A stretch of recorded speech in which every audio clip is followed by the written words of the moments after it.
What's up, everybody? Good morning and happy Tuesday, April 21st. DK Show coming to you from the TDS Sports Talk Studios this morning. Thanks for making us a part of your start. If you are already up and at it here, whether you are listening on the radio dials, 105.1 FM, 790 AM, streaming it up online at our website, sportstalk1051.com, WIYradio.com. You've got the app. Download it, take it on the go. Your smart devices, smart speakers, and, of course, the video stream up and rolling on our YouTube page, Man Cave TV. Look it up. Hit that subscribe button, follow button, whatever the kids are calling it these days here. What do we have on our game plan for us this morning on a busy Tuesday? Brewers are back at it tonight. They're going to be taking on the Detroit Tigers. Kyle Harrison's going to be on the mound for the Crew with first pitch coming your way at 5:40. So we'll talk some Brewers as we take a look at this upcoming series. And with the Cubs picking up a win last night, the Brewers in sole possession of last place in the division. The NL Central still 12-9 for the Brew Crew. But Hunter Baumgart's going to be joining us, Brewers reporter for Fox Sports 920 Wisconsin. So we'll chat with Hunter shortly after 9 o'clock this morning as we get the latest and greatest surrounding the Brew Crew and such before they begin this 3-game set against the Tigers. And they'll return home for a weekend series against the Pittsburgh Pirates. Potential or a good way for the Brewers to climb back up into those standings in the National League Central. So plenty of Brewers chat coming your way here this morning. We'll talk some Badgers with RJ. Before that, about 8:20 this morning, John Blackwell, I know technically he's not with the Badgers anymore and won't be coming back with the Badgers and such, but he's been making his kind of tour, visits of different colleges if he decides to leave the draft and such. And yesterday, he posted up a picture of himself at Duke. Yeah. So there you have it. John Blackwell might be going to Duke. That's what the odds makers out there are forecasting. So, but we'll talk the latest and greatest with the Badgers with RJ and get his thoughts on the 3 newcomers to this Badger basketball team that we highlighted yesterday. So we've got Badger Hoops chat coming your way in a little over 2 hours from now. Again, about 8:20 when we catch up with Mr. Cardinal. We'll throw some Bucks chat in here. Giannis, again, kind of sort of speaks. I posted up on Instagram yesterday, posting up some photos and such. And, let me just read it word for word for you here. But posted up some photos, also said, year 13, check mark, book emoji, saying, this has been one of the toughest seasons of my career. But as they say, like a phoenix from the ashes, I'll rise. To the city of Milwaukee, my city, capitalizes my, thank you for the unwavering love and support. Does that mean anything? I don't know. But he's got that. And then also, quick update on the Bucks coaching search. Apparently, according to The Athletic, the Bucks have already met with Taylor Jenkins about their head coach opening. Apparently, owners Wes Edens and Jimmy Haslam and John Horst flew to Memphis, where Taylor Jenkins still resides, early last week to discuss their head coach opening and a vision for the future with Jenkins in Milwaukee. So there is no deal in place and contract figures have not been discussed. The two sides are expected to meet again soon to further discuss the opening. So Jenkins, again, is widely considered a top candidate in the current coaching market. It remains unclear whether he will prioritize the Bucks opening or remain patient as other vacancies emerge. He has been linked to the Orlando Magic if they decide to part ways with their head coach. So, right now seems like odds on favor. Maybe, again, that's the guy that's number one on the Bucks list at this point in time. So we'll throw some Bucks chats and all that good stuff in here. It is a Toys and Ford to grind my gears Tuesday. So what is grinding your gears, peeps? All right, get it off your chest. Let us know. Hit us up with a message, whether it's on the Section 105 video chat room or on that Shoe Doctors bullpen line, 715-830-1912. It's about a Feel Better Tuesday. So, also, what do you need to confess sports-wise? What do you need to confess? Your sports confessions. Best ones I'll read up on the air. It is also a I'm not saying, but I'm just saying Tuesday. So, fill in the blanks. I'm not saying blank, but I'm just saying blank. All right. Again, best ones I'll read up on the air. So, but we're going to lead things off here this morning because we are just 2 days away from the NFL draft. And again, we know Green Bay as of right now is not going to be on the clock for the first round. However, Gutey's got a new contract. He ain't going anywhere this year. He ain't going anywhere for the next couple of years. All right. But, and we could kind of say this for how many years? Or almost every season for almost every general manager. I understand that. I get that. But how important,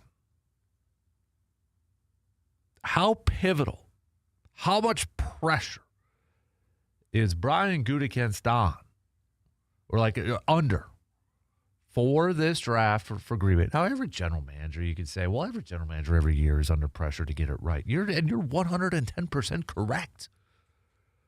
But when we factor in what's at stake, the current status of the team, how it's built, who's on there, what they did last year, trading a couple first-rounders for a player, and yes, he does have a contract, so maybe it takes a little bit of that pressure off. But just how much pressure, considering the window is now, to win now. To win it, not just a bunch of games in the regular season and just get to the postseason. To win a trophy now, the Vince Lombardi trophy, to bring that baby back home to 1265 Lombardi Avenue. And then you look across the division. Chicago's there. Chicago took us a major leap last year. I don't think anybody's ready to shut the door on the Detroit Lions not able to bounce back. Minnesota, they've got a lot of talent. I think there's respect over there with Brian Flores as your defensive coordinator, Kevin O'Connell. Probably a big year, though, too, for Minnesota and the coaching staff, I would think. But the division, for all intents and purposes, is still pretty darn good. It ain't going to be a cakewalk for Green Bay. But the window is now. So, knowing that they don't have a first-round pick, they've got a win-now mentality. How crucial is it for Gutey to nail this draft? Not only to find good players, but I think players that have to play right now. In other years, again, I think they've prioritized with their first-round picks and such. Okay, the ceiling is the roof, to quote the great Michael Jordan. But, finding those, may not be ready or may not be completely ready to be big-time contributors right away, but the potential is there. Well, they don't have first-round picks, so they can't do that this year. So, do they have to change their approach a little bit? Do they have to change the mindset a little bit? It's we got to find guys that can play now, that can fill some holes now. Does Gutey got to bat almost 800 in this draft? I want to talk a little bit about this because I do think this is a very critical, crucial, very important draft to showcase the scouting talents of the Packers staff and Brian Gutekunst and such because of what's at stake for Green Bay for this year, for the next couple of years. Right now, the window. So I want to hit this up. I want to talk a little bit about it. So that's where I want to lead things off here this morning, as we are just a couple days away from the NFL draft. And today, Gutey does have his presser. So we do this once in a while. If you were a member of the press corps, what would you ask Gutey? Knowing that we're probably not going to get a full-on, complete answer. We're not going to ask him, hey, what are you prioritizing with the 52nd overall pick? He's not going to tip his hand. He's probably going to give you the best player available. We've got a few holes that we want to address. He's not going to pigeonhole it to just one position. We know this. So what, other than that, what would be a question that you would like to ask him at today's presser? Think about it a little bit and hit me up. But let's jump into it, shall we? We'll take our first break, and then we got the leadoff coming your way. We're going to lead it off, talk a little football with the NFL draft just a couple days away. We'll talk about just the Green Bay approach to this thing and the amount of maybe pressure under Gutey and such for this draft. So we'll take a quick break and get things rolling here this morning. We'll be right back in just a couple minutes.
The deals at Hy-Vee and Eau Claire this week are in fuego, on fire, fired up savings right now, going on from yesterday to the 26th.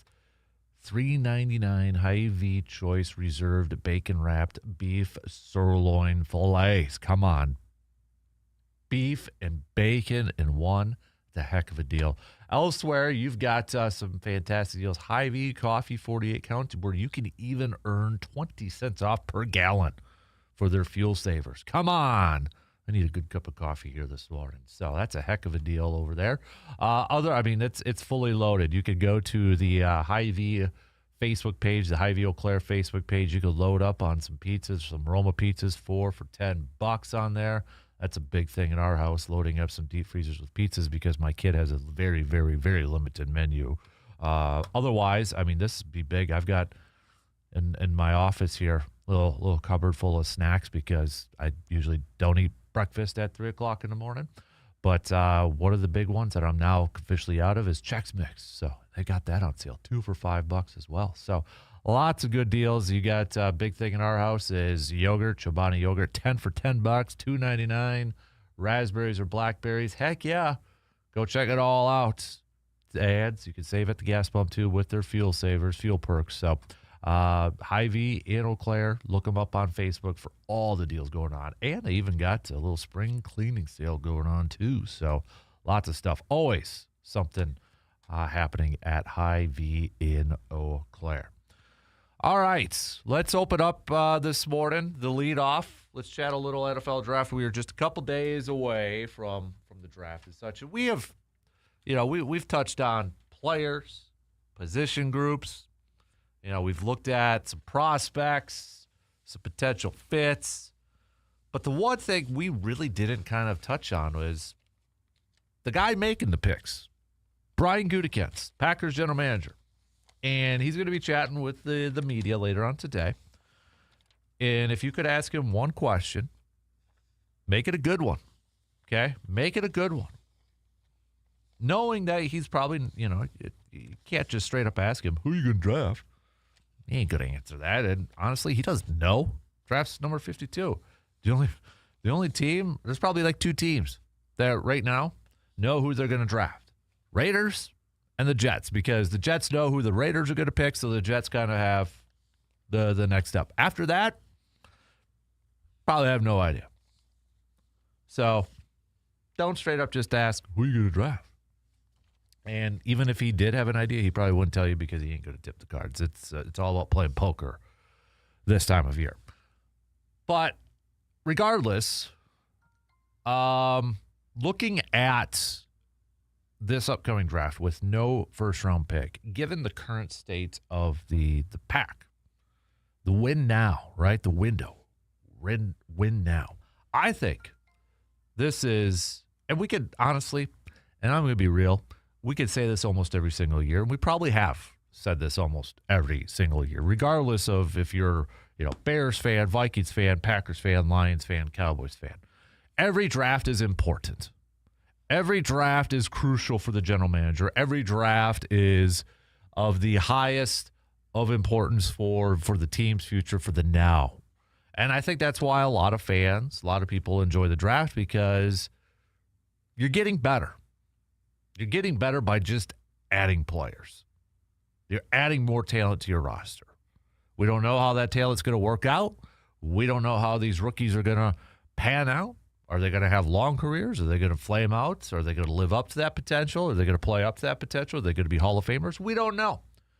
But that's part of the allure. Part of the reason why a lot of us like the draft, why a lot of football fans get excited this time of year, because you just, by default almost, you're going to get better because you're adding players. You're adding depth. And again, the truth is, we don't know how these players are going to work out. However, for Green Bay, if we're focusing on Green Bay at this current time, this is a big one. And Gutey's not on a hot seat, okay? It's different in terms of, maybe some general managers where they've got to be like, oh, man, that guy's got to hit it because he is on the hot seat, and if he doesn't nail this, he's going to be gone. Gutey's Gutey is not on the hot seat. He's got a contract extension. He's good. But there is still pressure on the man. There's still a lot of pressure on him to get this draft right. And we may not know after a couple of years, but I think it's a little bit different in terms of you got to find some guys who could contribute this year, that could play this year. You can't stack them and stash them in the back end of your roster and say, all right, you know what?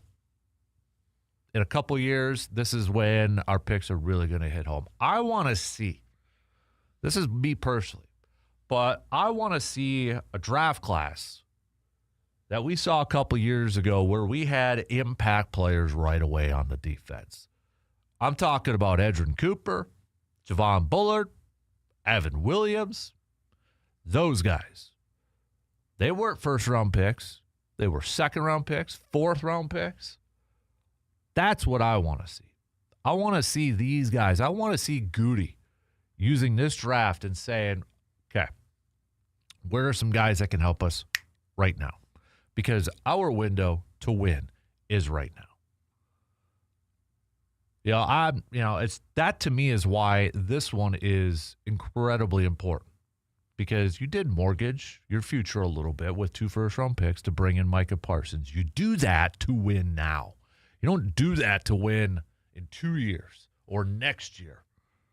You do that to win now. As soon as he made that move last year, the window busted open. And we got a timeline. You don't make a move like that unless you're willing to say our timeline is now, and it's probably for the next couple of years where we've got to win one. Gosh darn it, why not a couple of world championships? A couple of Lombardi trophies. And I look at this roster for Green Bay. We all know, okay, we don't really need to rehash this whole thing. But we all know what they need. They need some corners. They need some defensive line help. They need some offensive line depth. Maybe they need some back-end help with a wide receiver. Maybe they need a backup running back. We know this. We've talked a lot about it since February, okay? We don't really need to rehash it all.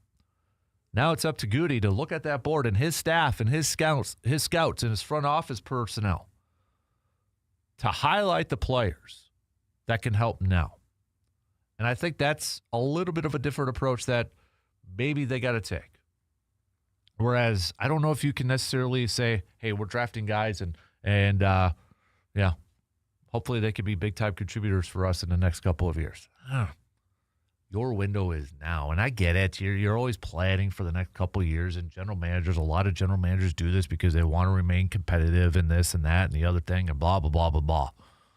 But I'm speaking from a straight-up fan perspective, okay? That's why I can't be a general manager, because I want to win now. I kind of want the Rams approach. I kind of want the Les Snead approach with the Rams. A couple of years ago when they just like, hey, screw them picks. They're kind of like that now a little bit, but they got an aging quarterback, right? Stafford and such, so you get it. But you don't make a move for a Micah Parsons. You don't, you signed your quarterback to a big deal. You're going to probably be re-signing Christian Watson and a Tucker Kraft here soon to nice extensions. You got to find guys right now that can play and help contribute on the field right now. And it's possible. It is 100% possible. I mean, it's not that long ago, a few years ago, when the Chiefs won one of their Super Bowls. You look at that defense. I think it was the year Leo Chanel was like a rookie. I mean, they had contributors all across the board on that defensive side, and they were a solid defense. You can find guys that can come in and play right now and be big-time players for you and help your ball club win right now. You can do that. It's not just this automatic thing or this feeling like, oh, they're rookies, can't put a lot. You can find guys that can be playmakers for you this year. That's why they have awards called Defensive Rookie of the Year or Offensive Rookie of the Year. So, yeah, I do think there's, Gutey's got to hit this one. And I think he's got to hit this one in terms of finding players that can help right now. Not relying on, hey, we're going to find a corner in the 7th round, and that guy's going to be our main backup. Hey, maybe you can find another Sam Shields that can work out that way. Maybe you can find that guy. And if you do, awesome. Great. But you can't plan on it. You can't forecast that. You can't forecast that. Hey, that 7th rounder, man, he's gonna be a big time player for us this year. I want those guys. I want those guys that can help out right now. I mean, even Donald Driver, okay, I get it. Donald Driver was a 7th round pick. Donald Driver turned out to be a great player. But you know what? Did he contribute in 1999 when he was a rookie? Heck, no, he didn't. Got the opportunity in 2000. Even then in 2000, nobody knew Donald Driver was going to be Donald Driver. Nobody knew in his first 3 years. Now you look back at it as like, yeah, that was a great pick. But his first 3 years, 31 yards, 322 yards, $167. Maybe you saw a little bit of glimpses and such, but nobody in their right mind knew Donald Driver was going to finish his career as the all-time leading receiver in Packers history. I want the for sures. I want those guys that can help right now. Because this team has to win right now. And they ain't going to be able to just walk through this division. They haven't been able to the last few years. Chicago's better. They're going to be better this year. I feel like Detroit's going to be better this year too. Minnesota, I think they're going to be a little bit better too. This division, still, for my money, right now, one of the best, if not the best divisions in the entire league. I really hope there isn't anybody thinking that it's, Packers resting on their laurels. What laurels? This isn't the 2000 teens when the rest of the division was subpar and the Packers offense could just run through it and put up a bunch of points and win a bunch of games in the regular season and cruise to another NFC North division title. No. I want guys that could come in right now. I want some dogs that could come in right now and be impact players. Because I don't know about you, but I want to win another championship. I want to win another Lombardi. Because right now this division's pretty darn good. I'd rather win a Lombardi right now before maybe Chicago starts to sniff one. I mean, let's be real here. Chicago was a couple plays away from going to the NFC Championship last year. And I don't think they're going to be slowing down anytime soon. We may sit here and have some fun. It's a rivalry and say, oh, yeah, they're going to be good. They're still Chicago. I don't know that. You don't know that. We don't know that. I hope as a Packers fan, but let's get some dudes in this draft that can help you out right away. Let's get some guys in here that you could plug and play. It's possible. It's possible to find those guys round 2, round 3, round 4, even round 5. You can do it. And that's where the pressure's on for this scouting staff, for Gutey, to find those guys in this draft. It's a very, very, very important draft. Every draft is important for every single team. But for a championship wannabe team, caliber team, championship goal team, a team that's their goal this year, you got to hit this one. You got to hit this one with players that can help you out this year. All right, let's take a quick break. Plenty more to get to, though. We'll be right back in just a couple minutes.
With the fields coming back to life, it's time for some spring sports in Chippewa Valley. Whether you are stepping up to the plate or hitting the track or getting back on the field or maybe getting back to your weekend warrior status, make sure that your body is ready to perform. At Chippewa Valley Orthopedics and Sports Medicine, their team specializes in keeping athletes of all ages healthy, strong, and in the game. From injury prevention to expert care and recovery, they've got you covered every single step of the season. So don't let pain keep you on the sidelines. Get back in the game with confidence. That's Chippewa Valley Orthopedics and Sports Medicine, helping you move better, play stronger, and staying in the game.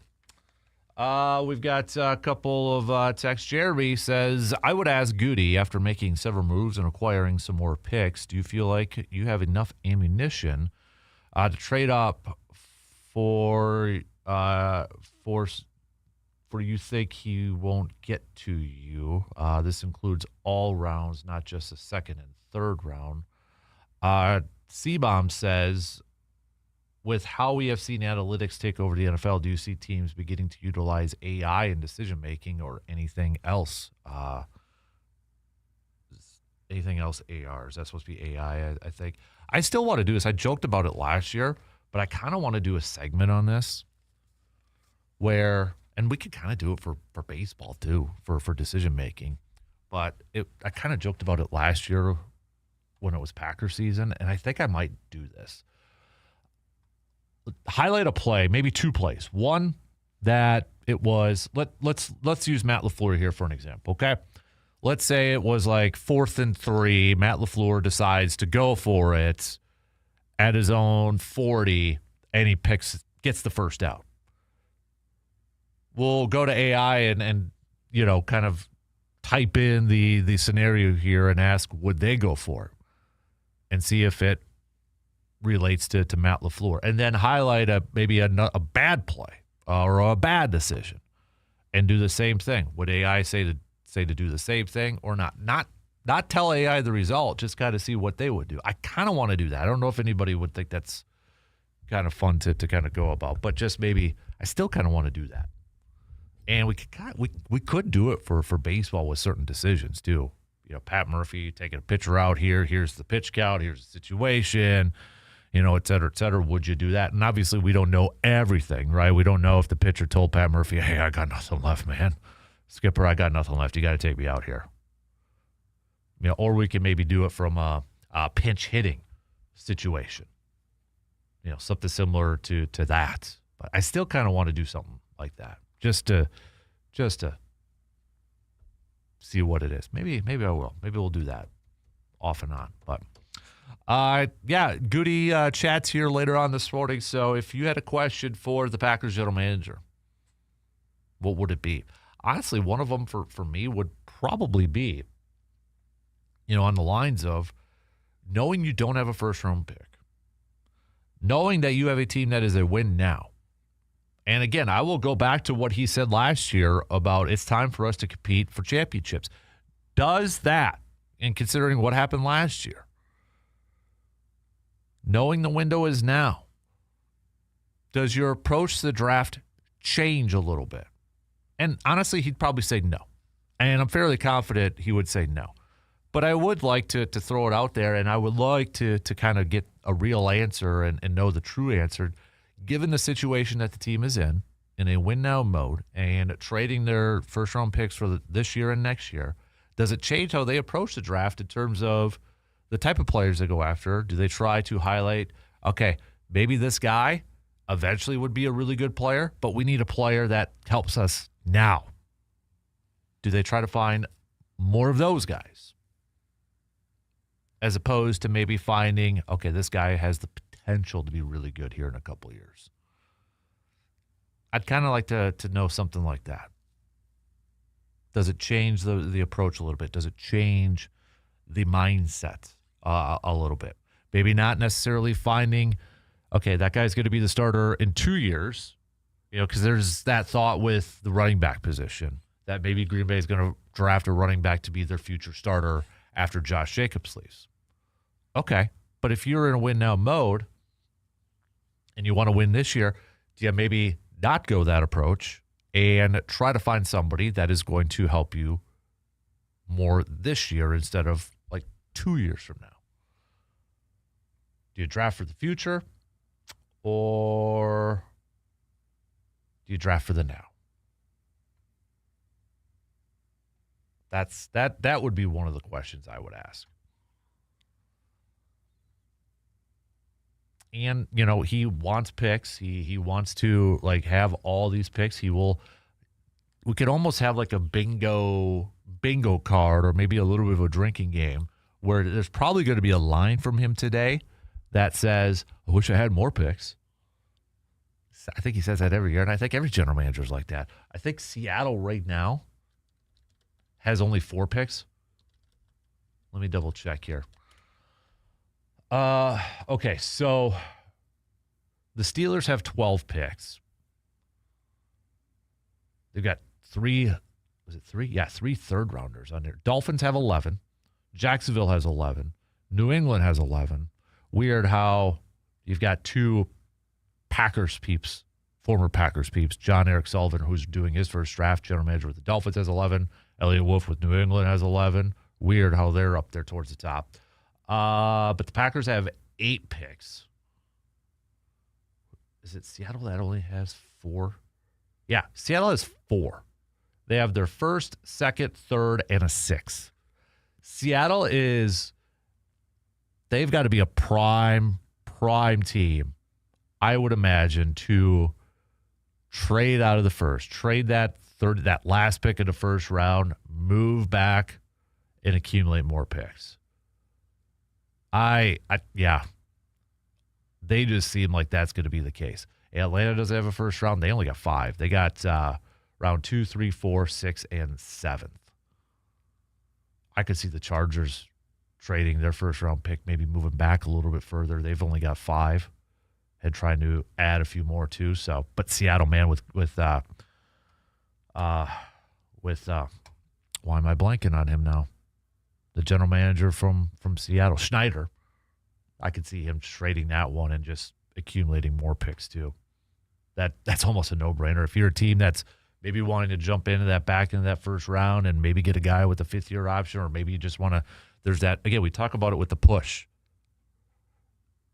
If there's a lot of players that get pushed towards the back end of the first and maybe there's going to be a ton of corners. Maybe there wasn't a run on corners, and all of a sudden a lot of people who thought these corners were going to be first-round picks and they're there for the picking in the beginning of the second round. That's why you see a lot of teams trading early in the second round. Maybe a team recognizes that, says, hey, let's get back into that first round and get one of those guys. Seattle, I think, could be open for business here.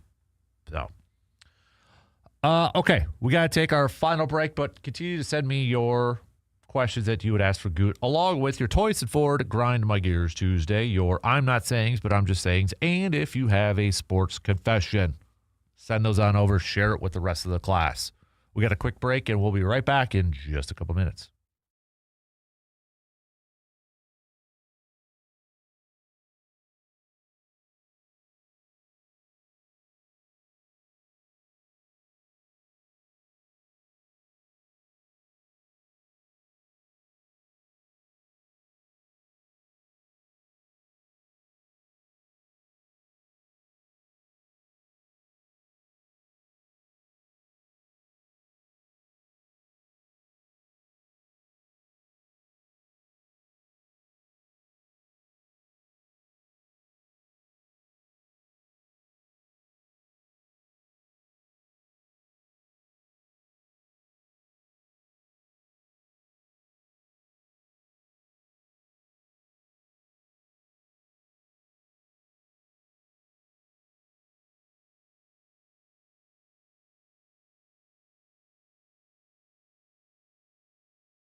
Whispering here in the Chippewa Valley, it's time to get back outside and to enjoy the season. And whether you're heading to the range or getting ready for a hunting season or just gearing up for some time in the great outdoors, Tilda Gun is your local stop for the selection, the service, and the expertise. They offer a wide range of firearms and accessories along with a knowledgeable staff who can help you find exactly what fits your needs. No pressure, just straight up answers and real guidance. It's about making sure that you're comfortable, confident, and ready for your next outing. Spring is the season to get prepared, to get organized, and to get outside, and Tilden Gun is here to help you do just that. So stop on in and see what they've got in stock and why so many in the Chippewa Valley trust them year after year.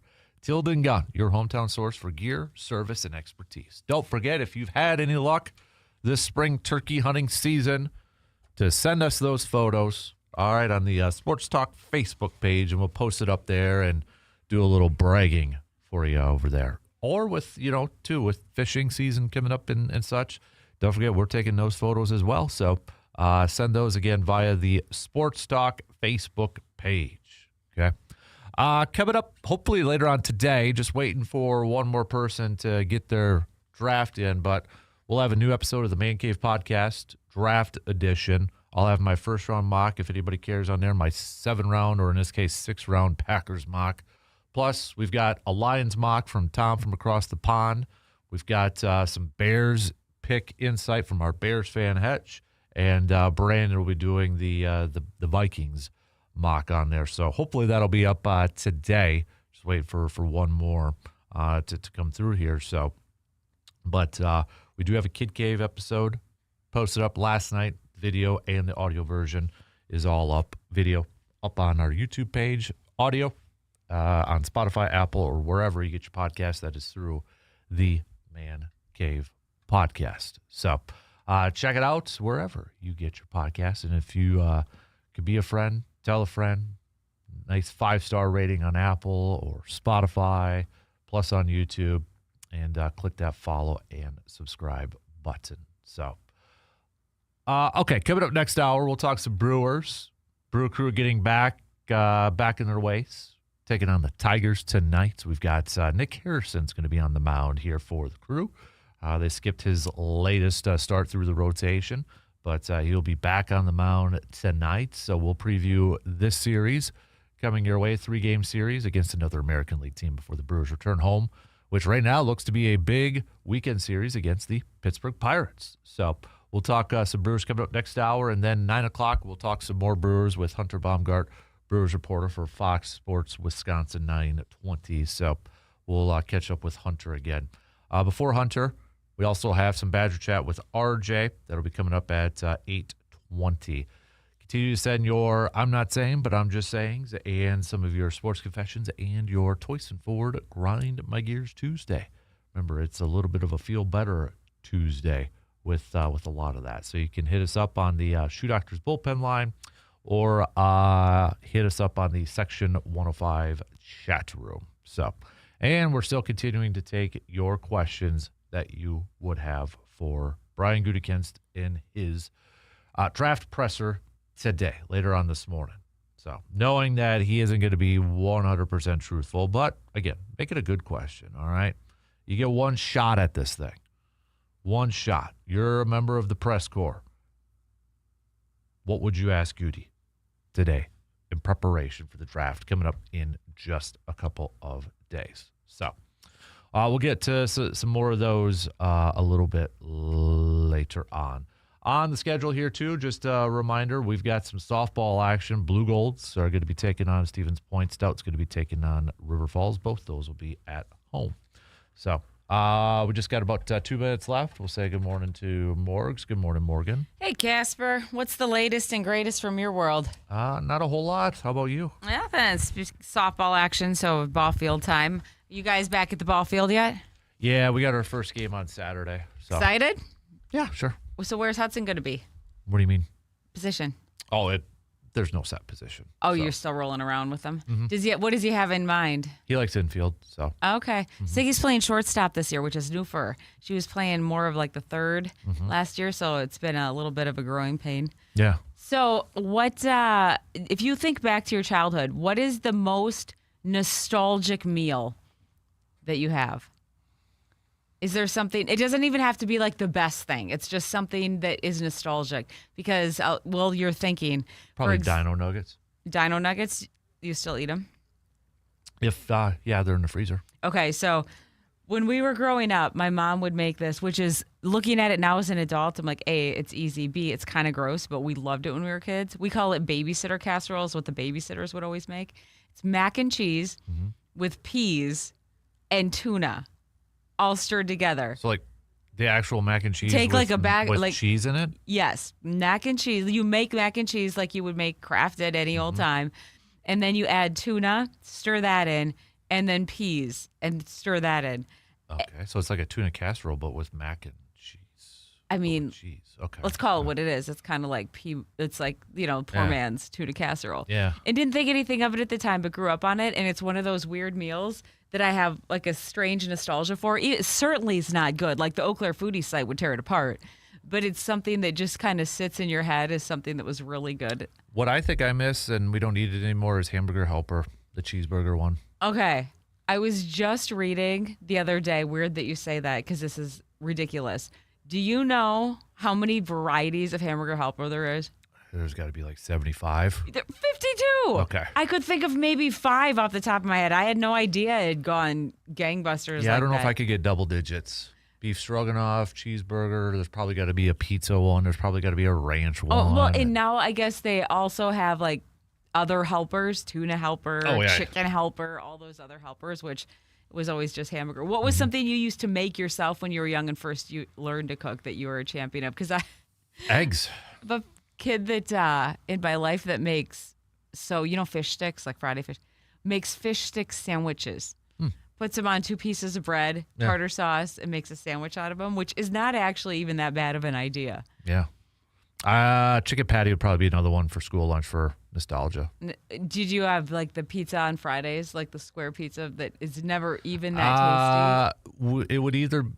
It was always hit or miss because you could tell if it was a homemade pizza or if it was Tombstone. If it was homemade, no thank you. Well, don't you come from pizza country in Medford? Yeah. So what did you eat before the game? Did you have a go-to fuel? Because the kids right now are big into Gushers, or like if we're at the ballpark, which we're coming into season now, can't even keep up with the watermelon. What did you eat before games? Any go-tos? I didn't have any. Nothing? Mm-mm. No. You, somebody that is super ritual-based? It wasn't food-based. Nope. Nope. No. So. Well, watermelon with salt. I'm telling you, put salt on your watermelon. Oh, yeah, that's what we do. Yeah. Yep. That's the best. Yep. All right. Thanks, Margs. Anytime. News Thank you. updates. We'll be right back in just a couple minutes.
All right, here we go. Second hour, kick it off on this Tuesday morning. What's up, everybody? Thanks for making us a part of your start here. Depending on where you are listening to us from, we appreciate it. Let's do a little roll call. What are you doing? Where are you at on this Tuesday morning? All right, hit me up with a quick text and such.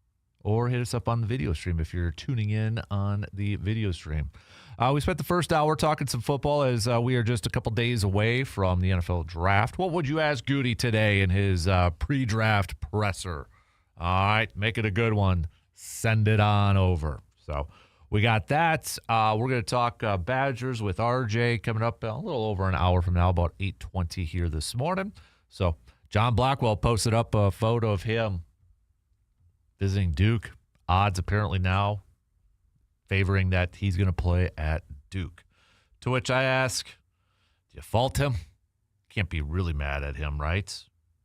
Can't really.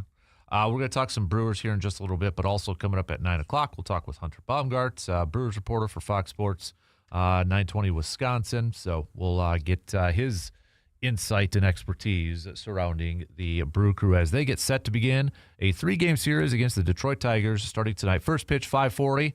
You can catch it right here on the radio dials, 105.1 FM and 790 AM. Let's just, before we get to some Brewers chat, quick update on the Bucs search for a new head coach. It sure seems like that Taylor Jenkins is the leading candidate, or maybe number one on the priority list for the Milwaukee Bucks. According to The Athletic, Eric Name and Sam Amick, the Bucks have registered serious interest in Taylor Jenkins to be their next head coach, league sources tell The Athletic. Team owners Wes Edens, Jimmy Haslam, and general manager John Horst made their way to Memphis, where the former Grizzlies head coach still resides with his family, early last week to discuss their head coach opening and a vision for the future with Jenkins in Milwaukee. There is no deal in place, and contract figures have not been discussed. The two sides, though, are expected to meet again soon to further discuss the opening. It's also noted, though, that before taking, because Jenkins is widely considered a top candidate in the current coaching market, it remains unclear whether he will prioritize the Bucs opening or maybe be patient. And they use the Magic as an example, the Orlando Magic as an example. So, but yeah. It probably no big surprise that he's, from all accounts and from all the reports and all the rumors out there, that he is priority number one, that he's target number one. Now, is this to maybe help Giannis, keep him? Guy that was an assistant with the Bucs under Mike Budenholzer, obviously with Giannis there too. An experienced coach, a coach that took Memphis to the postseason, got Memphis up, in the Western Conference standings in that. I don't know if this would help with a Ja Morant potential reunion. I know that's kind of been thrown out there. Remember, Ja Morant was rumored as a Bucs target by the trade deadline in that. I don't know if that would be something. I couldn't tell you. Obviously, the guy's got experience with him and such. But if it's Taylor Jenkins as the head coach, I'd be on board with it. I'd be good with that. But I don't fault Taylor Jenkins if he kind of wants to be a little patient here too. Now, if he gets a commitment right away, let's say, hey, because if I'm Taylor Jenkins, I'm asking the straight up question, is Giannis going to be on my team? And if the answer is we don't know or no, then I'm waiting. I'm waiting to see if maybe that Orlando opening comes up or maybe another opening and exploring my options. If he gets a commitment, and he might have to play a little trust game at that, but if he gets the commitment, said, yeah, Giannis is going to be here for the foreseeable, maybe the foreseeable part isn't this. Right? Yeah, Giannis is going to sign an extension, et cetera. He gets a commitment from Giannis himself. Then I think, yeah, that's definitely an attractive opening. But it's completely different for a guy like Taylor Jenkins, who is going to have options. Does he want to coach a Bucks team that does have Giannis, or does he want to coach a Bucks team that doesn't have Giannis, and they may be in a little bit of a rebuild type mode? I think that's question number one. And I don't fault Jenkins for that. That's got to be his main question. Obviously, I think he's a little bit familiar with Wes Edens. He's a little bit familiar with the Bucks. It's been a hot minute. I mean, we're almost talking about 10 years since he was an assistant for 1 year under Mike Budenholzer there. But obviously, he's got a little bit with Wes Edens and such. Probably unfamiliar with Haslam. But, I mean, if you put your two owners and your GM on a plane and they travel to Memphis to talk to him, it doesn't take a rocket scientist to figure out that that's their number one pick. That's their number one option. That's the guy that they are looking at. And I'd be good with it. I'd be good with that hire. I'd like it. But I don't fault him for if he wants to be patient. And I don't fault the Bucks for trying to maybe jump on this thing right away before other openings are out there. You want to jump on the number one target. You want to jump on your number one choice. Try to lock it up. Try to get it done. I honestly feel like the ball is probably in Taylor Jenkins' court. If he picked up the phone today and said, I want to be the coach of the Bucks, let's get this thing done, I feel like it'd probably get done. But the smart approach is to preach some patience here. Choose the best option. Choose your best option to win. I don't think it's necessarily all about the money factor.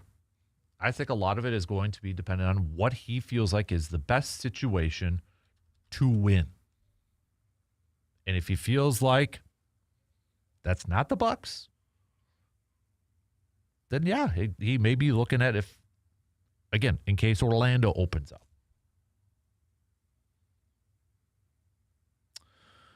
Giannis also went to social media, went to Instagram yesterday. So it's like every little day we're getting a little bit of info, a little bit of talking stuff from one Greek freak, Giannis Antetokounmpo.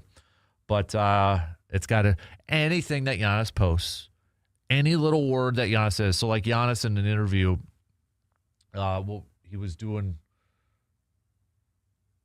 with where was it? Oh, he was asked about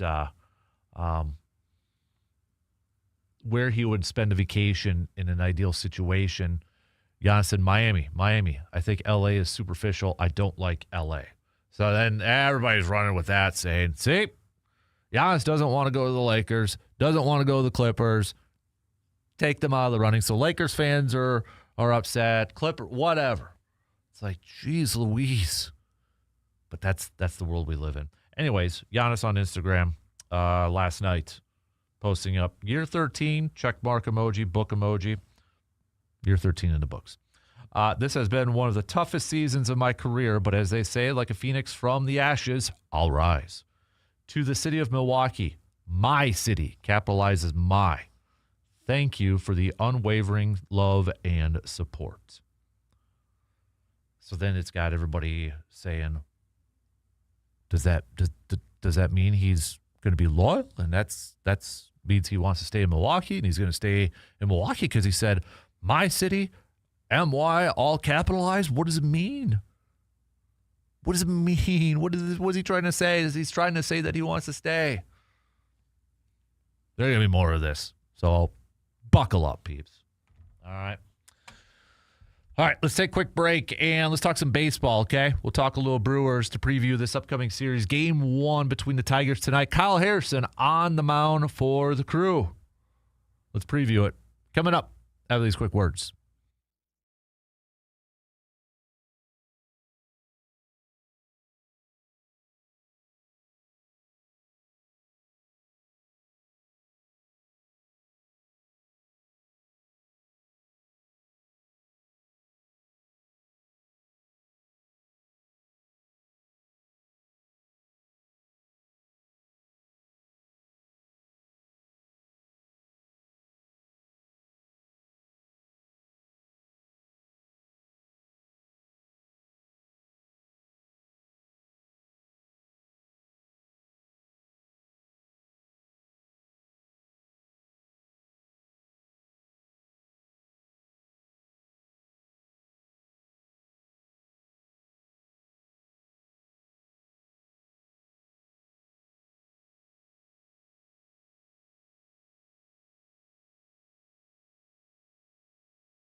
Looking for that perfect place to kick back this spring and summer? Hey, man, weather's going to be gorgeous today and tomorrow, it sounds like. Well, then you need to head on over to the VFW Post 305, Eau Claire's go-to spot to relax, to grab a beverage, and to enjoy the moment. Inside, it's a great place to meet up with some friends.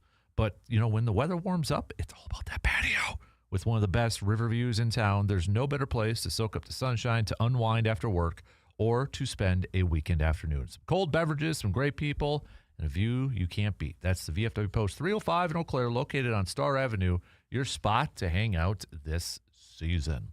The Brew Crew back at it tonight, taking on the Detroit Tigers in Detroit. We get Kyle Harrison on the mound here, and actually, there are some Tigers hitters, because of Kyle Harrison spending a little bit time with Boston, that have a little bit of experience going up against Harrison. Not a ton. We're talking like 2 ABs, 2 at-bats. All right, so a little bit. They're a little familiar with him. And on the flip side, you've got Montero going for the Detroit Tigers. So far in 3 games, he is 1-1.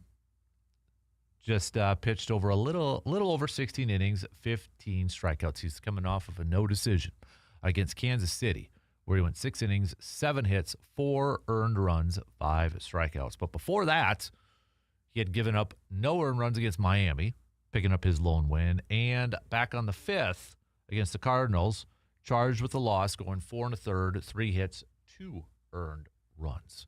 So from a experience standpoint, you got, again, kind of similar to some of the Tigers hitters going up against Harrison. You got some guys with maybe 2, 3, 4 at-bats going up against Montero. You've got Frelick's got 3 career at-bats. He's 2 for 3. Contreras is 1 for 3. Hamilton's 1 for 4. And then Mitchell's 1 for 2 against him. Terang, 0 for against him so far this season. So not a ton, and nothing really to probably write home about, I would say. But I'm excited to see Harrison. Both these pitchers, it's going to be their 4th start to this season. And Harrison is coming off of a loss against Washington. Last time we saw him was April 11th. It was one of those games, though, that, in my opinion, doesn't deserve to get charged with a loss. He went 4 1/3, gave up just 2 earned runs, only 1 strikeout. Did have 1 walk in that, too. So you'd like to, and that was, looking at his 2 previous starts, where he had 8 strikeouts against Tampa, 6 against Kansas City, only having 1 against Washington, a little bit down there. But nonetheless, this kid, I think, so far in the first 3 games, first couple games of this season, he's shown why so many people are really excited about the future of this guy, the future going forward as a starter for the Brewers and as a starter in Major League Baseball. Kid's got some nasty stuff. And I think now we're just looking for the consistency part with him. He's probably going to have some ups and downs. Probably going to have, a few games this year where it's not going to look the greatest. It's not going to be, all roses and candy and such. But the talent is there.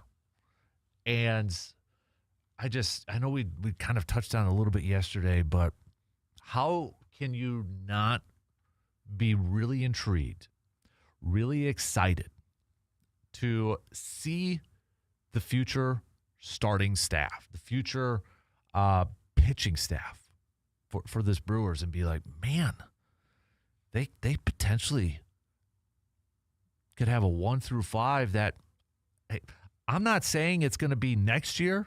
I'm not saying it's going to be, in 2 years, but I'm just saying, I think we're going to be talking about here in the next couple of years that the Brewers have the best starting rotation in all of Major League Baseball. I'm going to go out there on a limb and say it.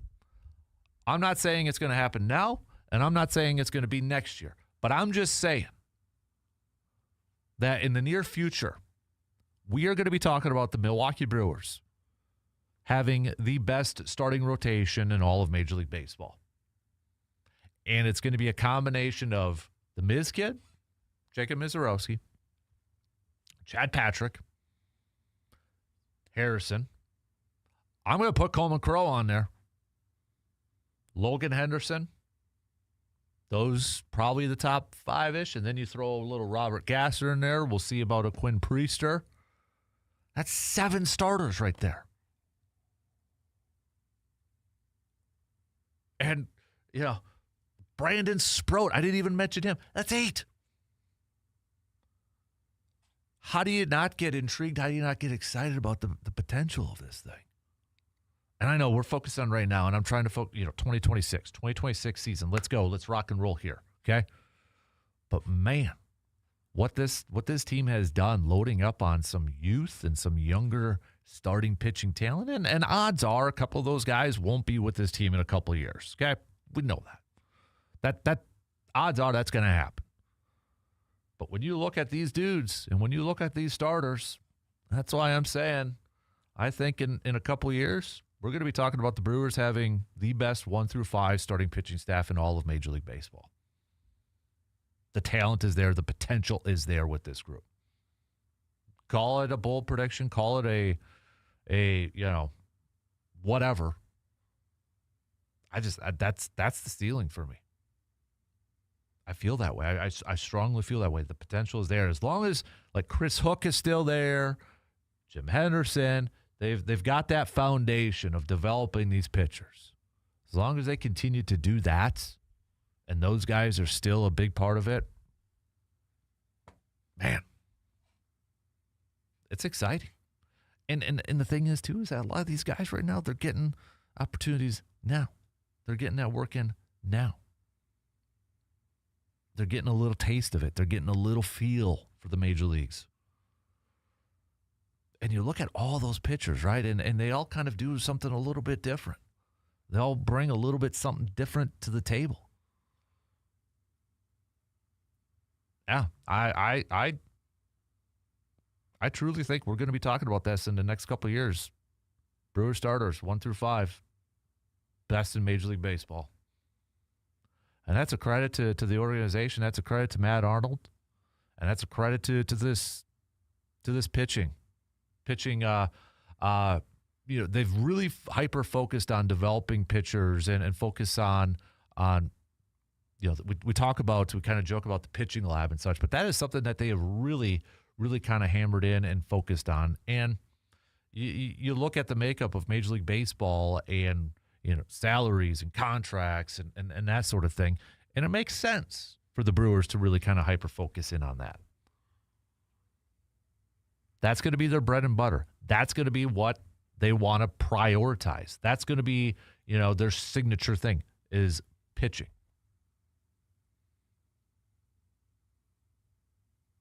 So, yeah, Harrison back at it tonight for his 4th start. I'm excited to see him continue throughout the season. I'm just glad he didn't have anything more major wrong with him, with that awkward fall and landing with his knee and his wrist and such. So just glad that didn't really affect him too much. So Twins are also going to be back in action tonight. If you're looking at the Major League schedule and you're doing a little scoreboard watching, hopefully not too much. Although, if I'm being real, I'm kind of looking at it too.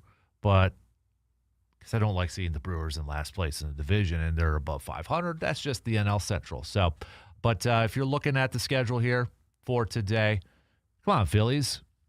Take down the Cubbies. All right. And your little losing schneid here. Get it done. Marlins, beat the Cardinals. Tampa, come on.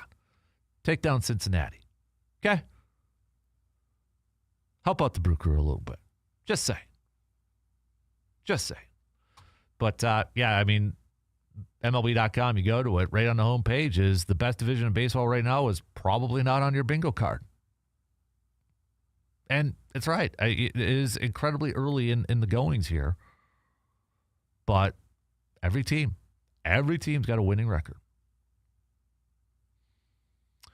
Has a division, I was kind of curious about this, so they did answer. Has a division ever finished with every team having a winning record? I think we're getting a little too far ahead of ourselves with this, but I understand asking the question. It says no. MLB's divisional era goes back to 1969. Since then, there has never been a division where every team finished the season with more wins than losses? What about a record of 500 or better? It says here that has happened. Okay, that has happened twice. There's no case in the divisional era where every team in the division has finished over 500, but there are 2 times where every team in a division has finished at or above 500. It hasn't happened in more than 20 years. The last was the '05 NL East. Braves, Phillies, Mets, Marlins, and Nationals all finished 500 or better. And then you got to go to 1991 in the AL West. Twins, White Sox, Rangers, A's, Mariners, Royals, and Angels all do that. So, again, way early.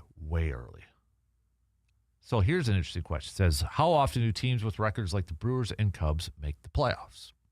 Okay.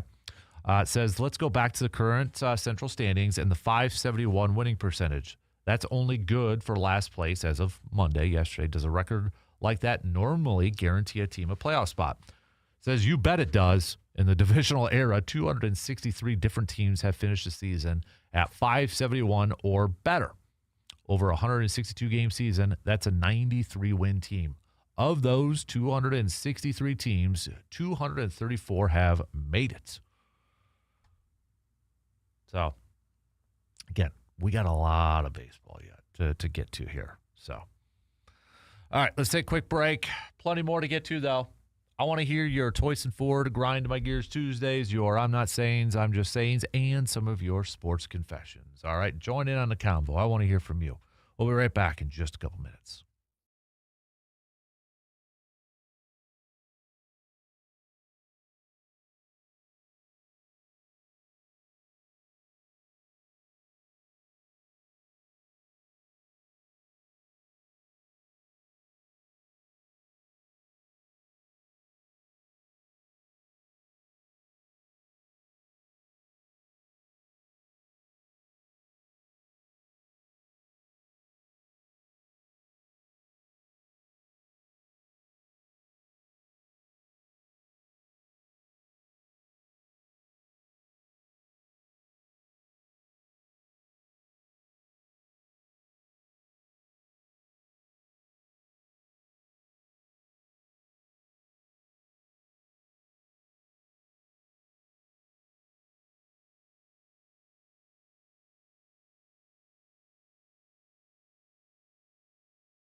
Grilling season is here, and that also means it's brat season, baby. So swing on into Mike's Star Market and stock up for game day the right way. From fresh and wide variety of flavorful brats, they've got everything you need to fire up the grill and feed the whole crew. Whether you're tailgating or maybe doing some backyard grilling or just catching the game at home, nothing says summer, spring, baseball like brats on the grill. Make every pitch, every inning, and every bite count. That's Mike's Star Market in Eau Claire, your home for brat season. So, a reminder coming up here in less than an hour, we'll catch up with some Badgers with Mr. R.J. Cardinal.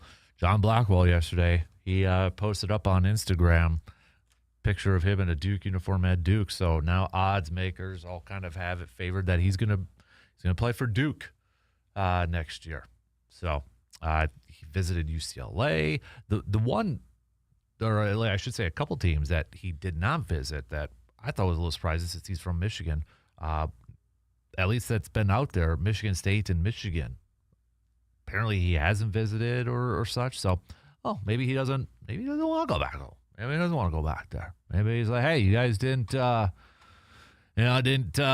think or you kind of maybe missed out on me the first time. So no, I'm not gonna go. I don't know. Just throwing that out there. So, but we'll talk to RJ and get RJ's thoughts on the 3 new players that are coming to the Badger basketball team that we touched on a little bit yesterday. So we talked to some Brewers just now, but again, Brewers 5:40 first pitch. Coverage will begin 35 minutes prior on your radio dials tonight as they take on the Tigers.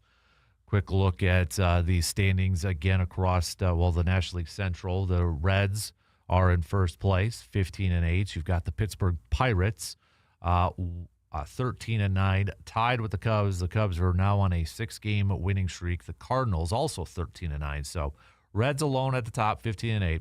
Pittsburgh, Chicago, St. Louis, 13-9, and the Brewers at 12-9. NL East, you've got the Braves in control so far of that division. They're up 5 games over the next closest opponent, which is the Miami Marlins, who are 11-12. Dodgers, they are 16-6. Padres just 1 game back from them, 15-7, and Arizona 13-9. So don't forget about the Diamondbacks. AL East, it's the Yankees 13-9. Tampa Bay is just 1 game back. Baltimore 2.5 back. Cleveland sitting at top of the AL Central. Tigers just a half game back, though, and then the Minnesota Twins, who will be getting a series against the Mets here. They're hoping to extend that losing streak for the Mets, but the Twinnies just 1 game back. And then the AL West, the Athletics, the only team above 500 in this division, sitting at 12-11. Texas at 500 at 11-11. So that's kind of where things are at in terms of standings in Major League Baseball. So I have not heard, somebody had texted in just now, any latest updates for Jackson Chourio. He did swing. He traveled with the team down to Miami. So he was scheduled to swing and such. So Kurt Hogg actually a couple days ago had posted that Jackson Chourio progressed to taking swings for the first time. I would imagine he's going to be getting a rehab assignment, obviously before he is back and such. But maybe we'll ask Hunter that when we come up in the 9 o'clock hour and that. But yeah, that's the latest that I had seen, that he had traveled with the team in Miami, that he had progressed to taking some swings and such. So I think initially they had said that, or at least they were hoping maybe a middle April return. But right now we're talking about towards the end of April. So, okay, so this was actually from Kurt Hogg a few days ago. Jackson Chourio's estimated return has been bumped back to early May. So early May. All right, so it's going to be a little bit yet here, but they definitely could use him just to get some stability within that line. I know we're putting a lot on the shoulders of this kid, but I mean, come on, if this is going to be a superstar in the making here, and that, I mean, we got to put some of that on his shoulders, right? We just got to. It has to happen. He is supposed to be the guy, the superstar. So just getting, stability within that lineup, but also in the outfield too. You bring him in, he's probably, your starting left fielder. Garrett Mitchell's going to be in center. You get Sal Frelick there. Lockridge, I think Garrett Mitchell's probably the odd man, or not Garrett Mitchell. Blake Perkins is probably the odd man out. His ABs have been cut severely. I mean, Lockridge has been doing some good things too. So he's, you kind of solidified that out there. Jones is going to probably be sent back down. And then just getting guys healthy and back into place. If you could continue to tread that water and keep that winning record in this tough division, and then you start to get your healthy guys back, especially like a Jackson Chourio and a Christian Yelich, and then you throw in a little Andrew Vaughn, so maybe you don't have to play, Gary Sanchez at first base and such to get his bat in there. But yeah, just keep treading this water, keep winning series, and then get your guys back here. We're in fine shape. We're in good shape, Brewers fans. Don't freak out if you're looking at the standings and seeing that this team is in last place. Okay? We're okay. We're good. We're fine. Or we will be good. I'm confident in that. I think we are. Especially when we get some guys back. We've been down this road before. This team has been down this road before, too. It's a gritty team. It's a team that battles. Okay? In Murph, I trust. In Murph, we all trust. That should be the mindset. So, but it's a good test coming up with the Tigers here, because, this is a Tigers team that, okay, you could say maybe a little bit of a slower start and such, but, this is a team that's in a win-now mode, right? This is a team that has championship World Series aspirations and a team that wants to climb back in the standings here too. So, good test for this Brew Crew team. And I just, let's see if they can pass it today or this series. Looking at the future, let me bring this up here. Okay, I want the 20 side. I want to look at the future starters here for the Tigers, because I know the Brewers. I'm just not sure. So Chad Patrick. Okay, we get Miz on for the next one for tomorrow. Do we go up against Skubal at all? Yeah. Okay, so Brewers in the series finale, they do go up against Skubal. Brandon Sproat is scheduled for that game too. So Skubal so far 3-2 in his 5 games with a 2.08 ERA. So I was just curious if we get to avoid him at all, or if the Brewers have to go. I think Flaherty pitched yesterday for the Tigers. So all right, take care of business, go on and win. Just do your thing. Let's take a quick break. We'll wrap up the second hour, and we're already at halftime, believe it or not. Send me your Grind My Gears, brought to you by Toyson Ford, your I'm Not Sayings, but I'm Just Sayings, and your confessions. I'll get to my Toyson Ford Grind My Gears coming up after this quick break.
Hey, sometimes accidents happen, but getting your vehicle back to normal does not have to be stressful. And at Superior Auto Body, they specialize in getting your vehicle looking right again after dents, dings, or collisions. And the best part, they handle the insurance process for you, working directly with your provider to make things simple and hassle-free. There's no runaround. There's no confusion, just quality work and a team that's got your back every single step of the way. So get your vehicle back on the road with confidence. Superior Auto Body in Eau Claire, where the job gets done right. And another quick reminder, too, with Superior Auto Body, don't forget, if you're driving by and you're like, man, what's going on at the building? They're just doing a little paint job, all right? Do a little facelift, looking nice and fancy, or looking good, I should say, over there. So they're still open for business, all right? So maybe your vehicle, depending on where you were at that time, maybe you had a little hail damage with some of our early spring storms that we've had, and you need to get that fixed up. Superior Auto Body can help you out with that. Or if you didn't, but maybe keep it in mind for the future, because odds are we're probably going to get a few more storms this spring/summer season. So, and shout out Superior Auto Body, our official Backyard Dreams partners. And don't forget, if you want to help support Backyard Dreams, sign up for the 6th annual Kasper Classic going on the first Friday of August. That's kind of our little tradition, right?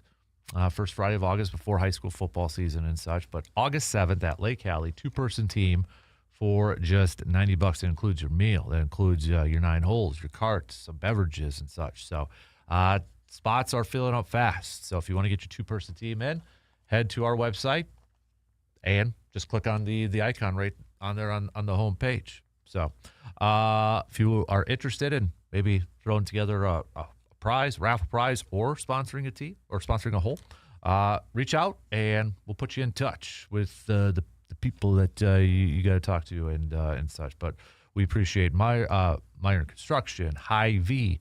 We appreciate Window World and VFW Post 305, all coming aboard to be Park Ridge, to be some of our sponsors so far for this year's tournament. Who's going to win the belts this year? We got those 3 tee times. So, and nobody's stopping you from playing in a couple tee time slots. All right, do you want to do a little 7:30 and then a 10 o'clock or a 10 o'clock and a 1 o'clock? Nobody's stopping you from doing that. All right, others have done it. So, all right, let's do a little Toyson Ford at Grind My Gears Tuesday. You know what's grinding my gears? So we are getting set for the draft. Okay, getting set for the NFL draft coming up Thursday and that. And while I appreciate that the NFL has lowered, went from 10 minutes to make a pick to 8 minutes. Cool, we're making progress here, all right? Now, I get it. You got some teams that want to play a little chicken. They want to play a little chicken with this thing, and they're going to wait and see if they get a trade offer and, really put it down towards that clock. Okay, I get it. It's strategy. It's strategery and that sort of thing. But what grinds my gears is, okay, once the pick is in, what's taking forever to get to the people up to the stage? This is the thing that bugs me, okay? When we see the little thing across the bottom of the TV, and it says the pick is in, and we're still waiting 10 more minutes for this thing. Just why? Okay, then we got to go to a break, and then we got to wait till they come back after break. As soon as that pick is in, let's go up to the stage and announce that thing, all right? Hand it off to the commissioner. Hand it off to whoever is reading the pick. Let's get this thing going.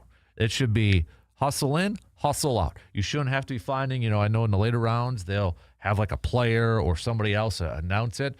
That person should be ready to go. They should be ready at that stage, not in the back somewhere. So you got to find them, ready to go, hand the card, let's go. As soon as that pick is in, you've got like 2-3 minutes to announce it. Not another 10 minutes. Come on. Let's get through this thing. It's not necessarily just the, shortening the amount of time that you have to make picks. It's let's hustle in and hustle out. Get up on the stage and announce that pick, for crying out loud. Especially, when it's your team.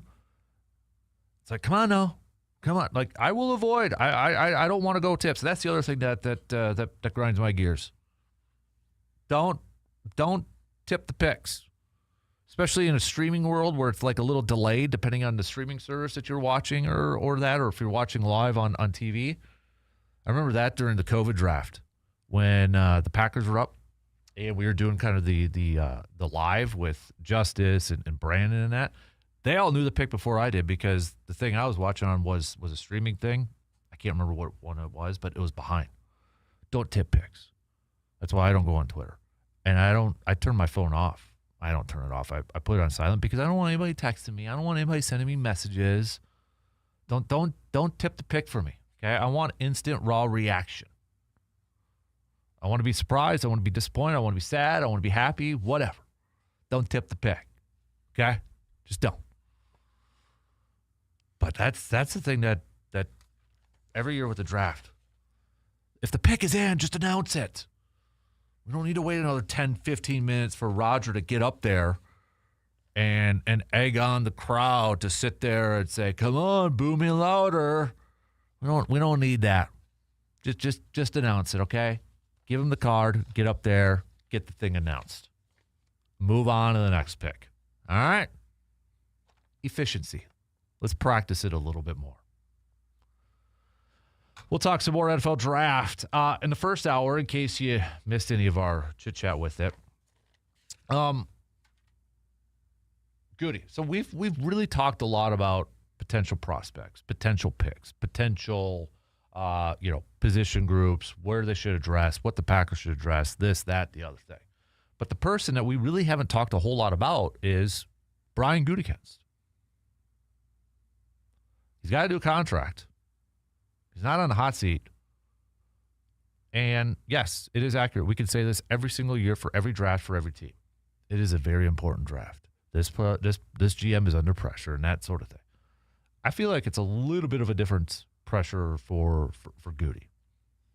And I think this is an incredibly important draft because the window is now. You don't have a first-round pick. And I think maybe you alter the approach a little bit with your draft to find players right now that can contribute day one. Not 2 years from now, not an eventual starter. Guys that are going to help you right now. So we'll hit that up coming up a little bit later on. We've got Badger Talk with RJ in about 20-ish minutes. So we'll talk some Badger hoops with him. And then Hunter Baumgart will join us at 9 o'clock as we get back to some more Brewers talk as well. So, but send me your Toys to Ford Grind My Gears Tuesdays, your I'm Not Saying, but I'm Just Saying, and some confessions. I got to get to my sports confession a little bit later on here too. It's a Feel Better Tuesday. You're grinding your gears. You're getting it off your chest. You're confessing some sports sins. You're feeling better. We're all about a Feel Better Tuesday here on this program. So share it with us here. We're not here to judge too much. We're here to make you feel a little better. So I'll get to my sports confession coming up a little bit later on here. Shot clock's going to cut me off. So we got some news updates. It's halftime. And then we'll kick off the third quarter, the third hour in just a couple minutes. We'll get to some Badger chat with RJ and get his thoughts on the three new players from the transfer portal for this Badger men's basketball team. I like them, but again, we'll see how it all pans out. All right, we'll be back in just a couple minutes.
All right, halftime is over with. We are on to the third quarter, third hour, kicking off right now on this Tuesday morning. Thanks for hanging out with us.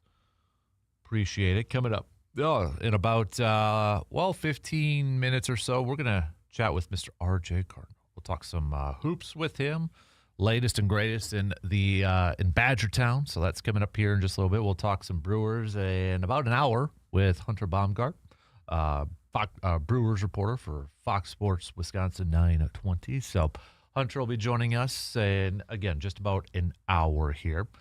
Send me your Toyson Ford Grind My Gears Tuesday notes. Send those puppies on over. Also your, what was I going to say? Your Grind My Gears. Oh, your I'm not saying, but I'm just sayings. Send those and your sports confessions. All right. Send me your sports confessions. Okay. You can hit us up with a text on that Shoe Doctors bullpen line at 715-830-1912. Again, 715-830-1912 on that Shoe Doctors bullpen line. So we'll get back to some more draft talk here as we are getting set for the NFL draft starting 2 days from now on Thursday.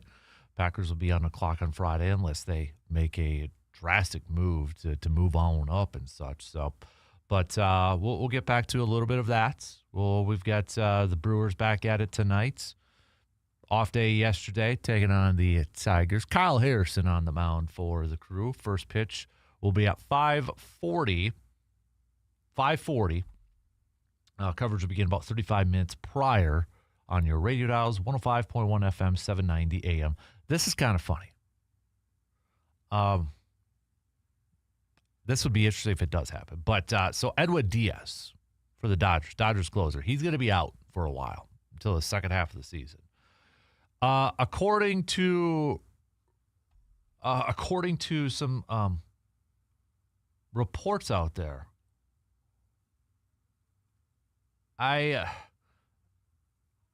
Is this? I gotta, first of all, I gotta find out. Is this true? This cannot be true. I don't think it is. I don't know, but it's like on Twitter. Let me see if I can find this thing, because I don't want to be had. I don't want to be had here.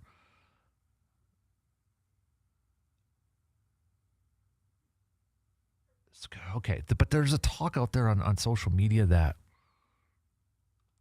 did the Dodgers seriously inquire about Mason Miller from the Padres? Did that seriously happen?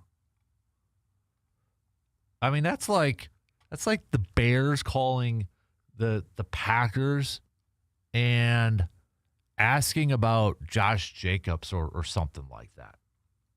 That can't be true, can it? Now, Holly Baylor is the one that tweeted this out, but I know she also runs, or this person also runs a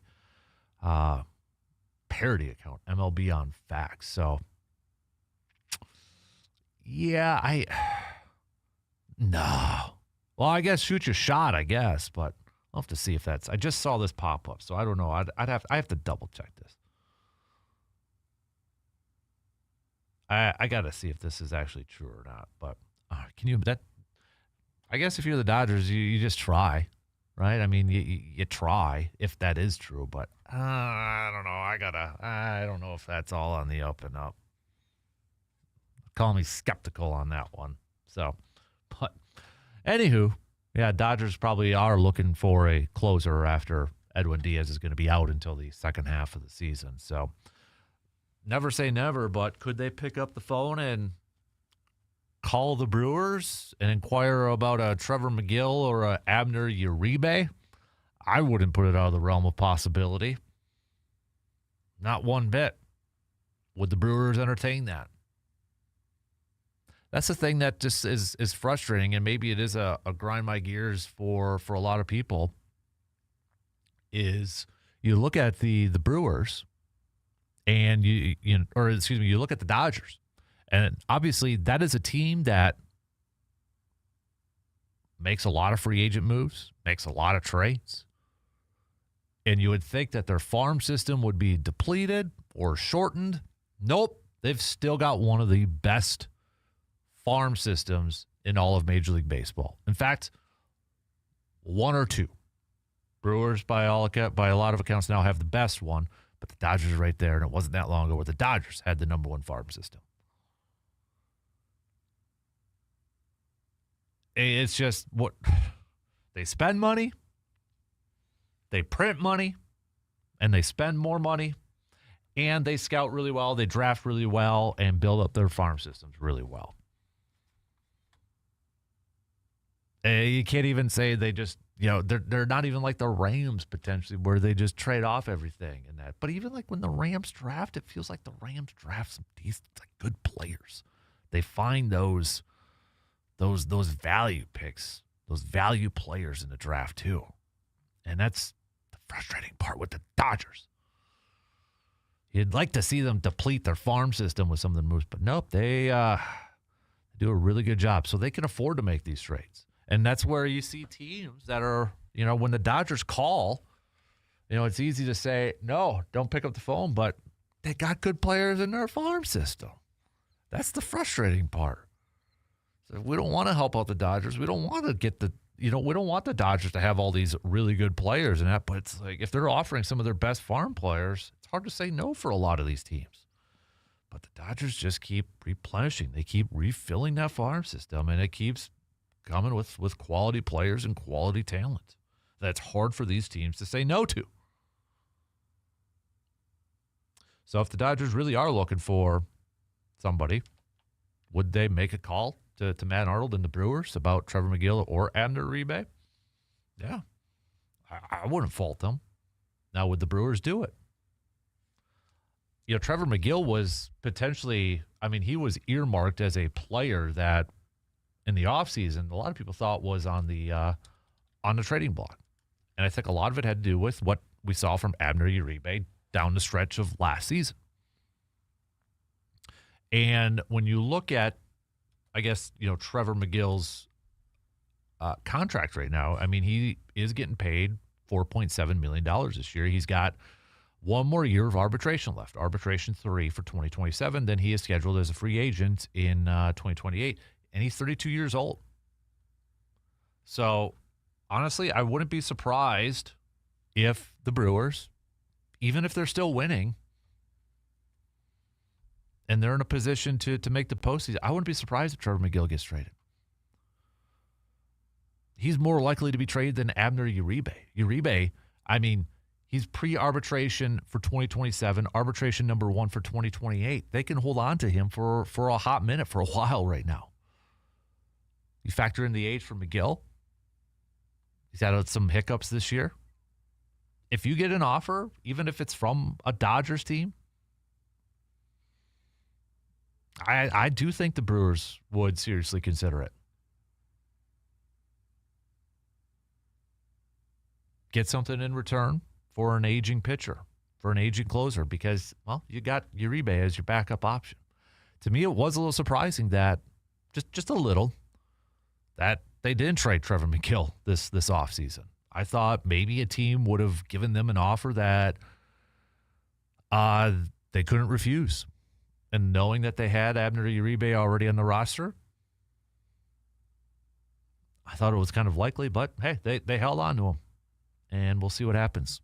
I think if there is one player on this roster that, in my opinion, is going to be traded before the deadline, it's going to be Trevor McGill. I feel like that's going to be the case. Could be wrong. Maybe they go on this insane run where they're just dominating games and bullpen's been lights out and they don't want to mess with that. And I'm perfectly fine with that too, because we've seen that before where you hand the ball off in the 7th and you've got like 3 closers in a row. We have seen Brewers teams like that before, so that wouldn't surprise me if they decide to go that route either. All right. Let's take a quick break, and we're going to talk some Badgers. Okay, we've got 3 new players joining on the men's Badger basketball team. We highlighted them a little bit yesterday, but I want to get RJ's inputs, analysis on them. Plus, John Blackwell yesterday, it seems like he's going to be going to Duke. At least that's what the odds makers are now saying. going from Wisconsin to Duke. Can you fault him? I can't. So, but we'll take a quick break, and we'll catch up with Mr. Cardinal coming up after these few words.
Spring is here, and it is the perfect time for a fresh start and a new ride. So whether you are planning some road trips or tackling some weekend projects, or you're just ready for something new, now is the time to upgrade. And at Toyson Ford, you will find a great selection of trucks, SUVs, and cars built to fit your lifestyle and your budget. Plus, their team is here to make your car buying experience easy and stress-free.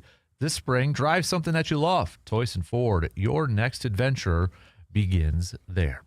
All right, so we've got lots to catch up on for Badger basketball, and joining us right now is our Badger guy, Mr. R.J. Cardinal. So first things first, R.J., before we get to the three newcomers that were announced via the transfer portal coming over to the Badgers, John Blackwell yesterday posting up a photo, him at Duke and such, and it seems like maybe a decision is going to be coming soon. I know some of the expert opinions and forecasts out there now say he's going to, favored to go to Duke and such. But that one I did not see. And in fact, I'm maybe a little surprised that none of the Michigan teams are on his final list that's been floated out there. Well, yeah, and like you said, almost every publication now flipped their crystal ball to, or actually made an official crystal ball to Duke, and like every page you go to, it's 100%. Right. So who knows? Maybe they're paying a little more than the rest of the teams that were there. Maybe there's still some, feelings towards the Michigan schools. That you never recruited me. Yep. And I'll take a visit. I'll look at you. I'll talk with you, but I'm not coming there. So, it's one of those things. Duke is still Duke. They come with the kind of prestige there, even though, as of late, they've had about as many early exits as Wisconsin. So he's going to a familiar situation. That's cool. And probably just making more money, but at least it's not a Big Ten team, I guess, is the best way to look at it. Don't have to see him automatically 1 to 2 times next year. Right. And I don't think we're going to the same kind of Thanksgiving tournament as Duke is. So only time we'd be matching up against Blackwell would be in the NCAA tournament next year. So hopefully hopefully both teams get there.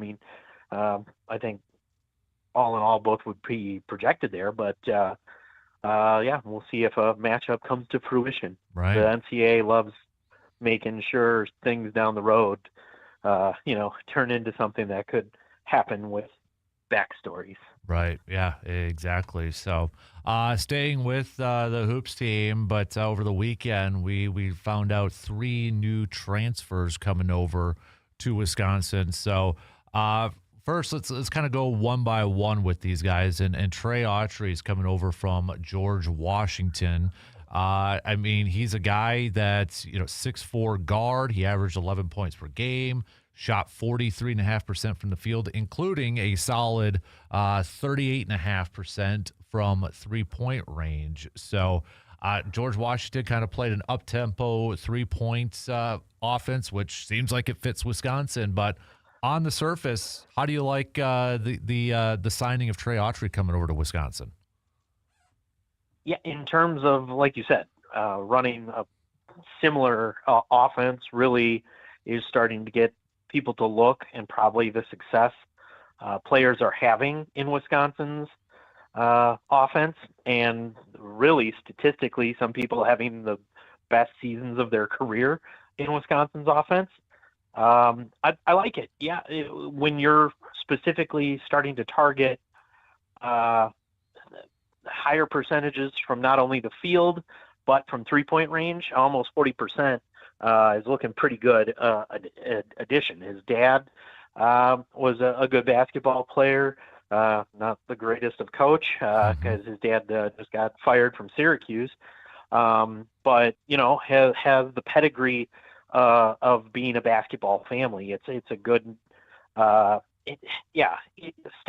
on paper and looking at what he did at George Washington, it looks like a very good addition to what Wisconsin's trying to do moving forward here, as we've seen over the last few years of the evolution of this offense. And the more you add guys like this, the more it's going to start turning into more just, beyond the arc offense. And whether people want to see that or not, I think, already with the guard from Australia, you have Owen Foxwell. He's a guy who can kind of take it inside too as a guard. So you'll still have somebody who can want to go to the hoop and can get to the hoop. And I'm pretty sure most of these guys we've added can do that as well. But I like the addition. It's one on paper at least. And I know there's people who, they can get his mid-majors. Well, these guys were pretty good at their mid-majors. Right.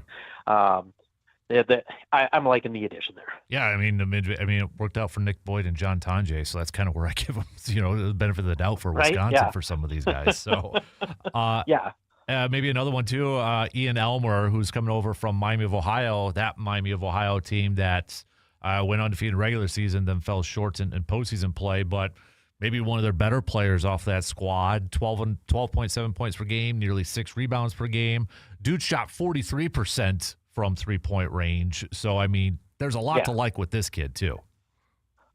Yeah, and not to mention 50% from the field. He's doing okay.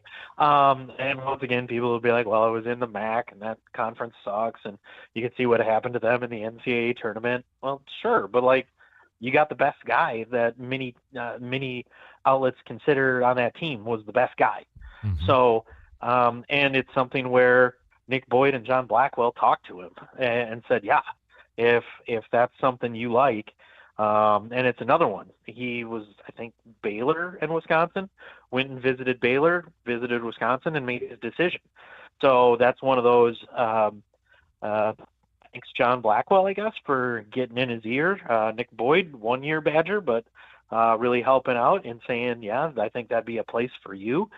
So it's awesome to hear that those guys are helping out. And I mean, I don't understand why Nick Boyd or why John Blackwell wouldn't, want to stay, but I mean, he's making money probably. Mm-hmm. We'll find out whatever that ends up being.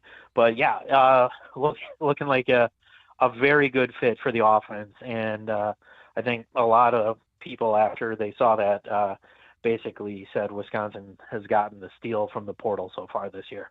Yeah, and another player coming over, Victory. I'm going to butcher his last name unless do you know how to pronounce it? Anuto? Anuto, okay. On Wetu? Okay. Yeah.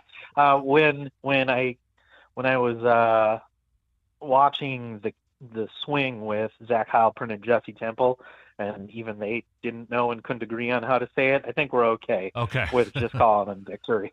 But just calling them Victory is fine. Victory, I like the name. So I mean, there's already a marketing thing right there with it, with the name, right? So, it's a 6'10" kid coming out of Hofstra, and again, kind of like what you said, I'm sure some people are like, well, Hofstra.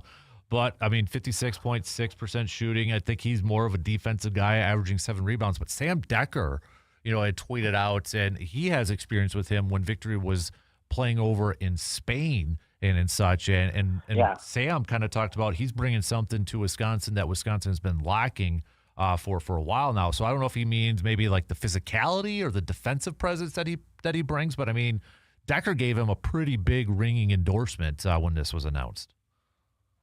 Yeah, apparently he was on the practice squad for the team Sam Decker was on when he was playing in Spain. So he got to not play against him, but, play against him in practice and things like that.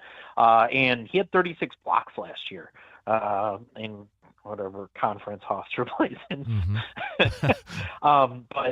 And he said, I think, hopefully it's a real quote because you can't really tell anymore when you're reading stuff. I'm here to protect the rim. So, and I saw a lot of people being like, well, he's going to foul out in the Big Ten and all that kind of stuff. And it's meant to be seen. If I can get a guy who's overly aggressive defensively and fouls out in a game, I'd be okay with it. It's like you said in the Decker quote, it's been something Wisconsin's lacked for a while here. You have a defensive presence a guy who doesn't seem like he'll be afraid to mix it up. And yeah, he's not the greatest of scorers. He doesn't shoot threes. So yeah, you'll have an inside presence on here, and hopefully a guy who, if there are a high volume of threes and there's games where they're not being made, he can either get a good putback or be able to start it up with 20 seconds on the clock again. So I do like it for the sole fact of it's a guy who seems to have a defensive mind and seems like he's going to be a good physical player in the Big Ten. Yeah, definitely. So, I mean, do we know if Wisconsin has any more open roster spots through the transfer portal for this year? That is a great question because I'm trying to think in terms of who's left. Nolan Winter hasn't been announced yet, but he didn't enter the transfer portal, so right. It'll be interesting. I mean, so he's coming back unless he's going to go Xavier Lucas and unenroll in school. But I'm really not sure. I didn't even look because I know we got one or two freshmen coming in, then these three guys, so that's 5 roster spots. You had 1, 2, 3, 4, 5, 6 guys leaving, 7 with Isaac Gard graduating. So I think there's at least 2 more roster spots left. So yeah, Wisconsin, I don't know what they have left in their NIL, but yeah, they definitely can, I'm pretty sure, go out and get at least 2 more guys for the roster. And just because the portal is closed, it just means you can't enter it. Doesn't mean you can't exit it. So yeah, hopefully in the coming days here, we got something that the Badgers will have as complete of a roster as they can, getting ready for the next season. Right. Hey, I know we had some spring ball stuff going on and such for the Badger football team and that. Have you heard anything? Do you have an update on some of the stuff that maybe from Zach or anybody else that you've talked to about how spring ball has been going for the football team? Pretty much the same as it has been, and they've been Fickle's been talking about it in every other press conference. It seems like, the defense had a good day today. The offense had a good day yesterday. People, at least media-wise, are liking what they see out of the other quarterback. I'm totally blanking on his name. Not Carter Smith. Not Is it not Joseph or? Nope. Okay. It's like the one nobody's thinking about, but he's having a really good spring. Like, not to the point where he's going to be pushing for starting minutes, but pushing for being the number 2 or 3 guy on there. So Deuce Adams? Oh man. Nope. Okay. Because he's the other one they brought in. Carter Smith is already on the roster. It's the 4th guy. Okay. And I'm really, wow. I wasn't ready for the question. And I even brought it up, so I don't even know why I brought it up. But well, I got the roster here, so let me go through it for you. So you ready? I'll go through the quarterbacks here. Oh man, there's a lot. Okay, Ryan Hopkins. Yes. Okay. Yep. So people are loving what they're seeing out of him. So it'll be interesting in terms of moving forward. What kind of stuff he does now through the rest of the spring into fall camp, and see what kind of a player he'll end up being, at least roster-wise, where he'll fall.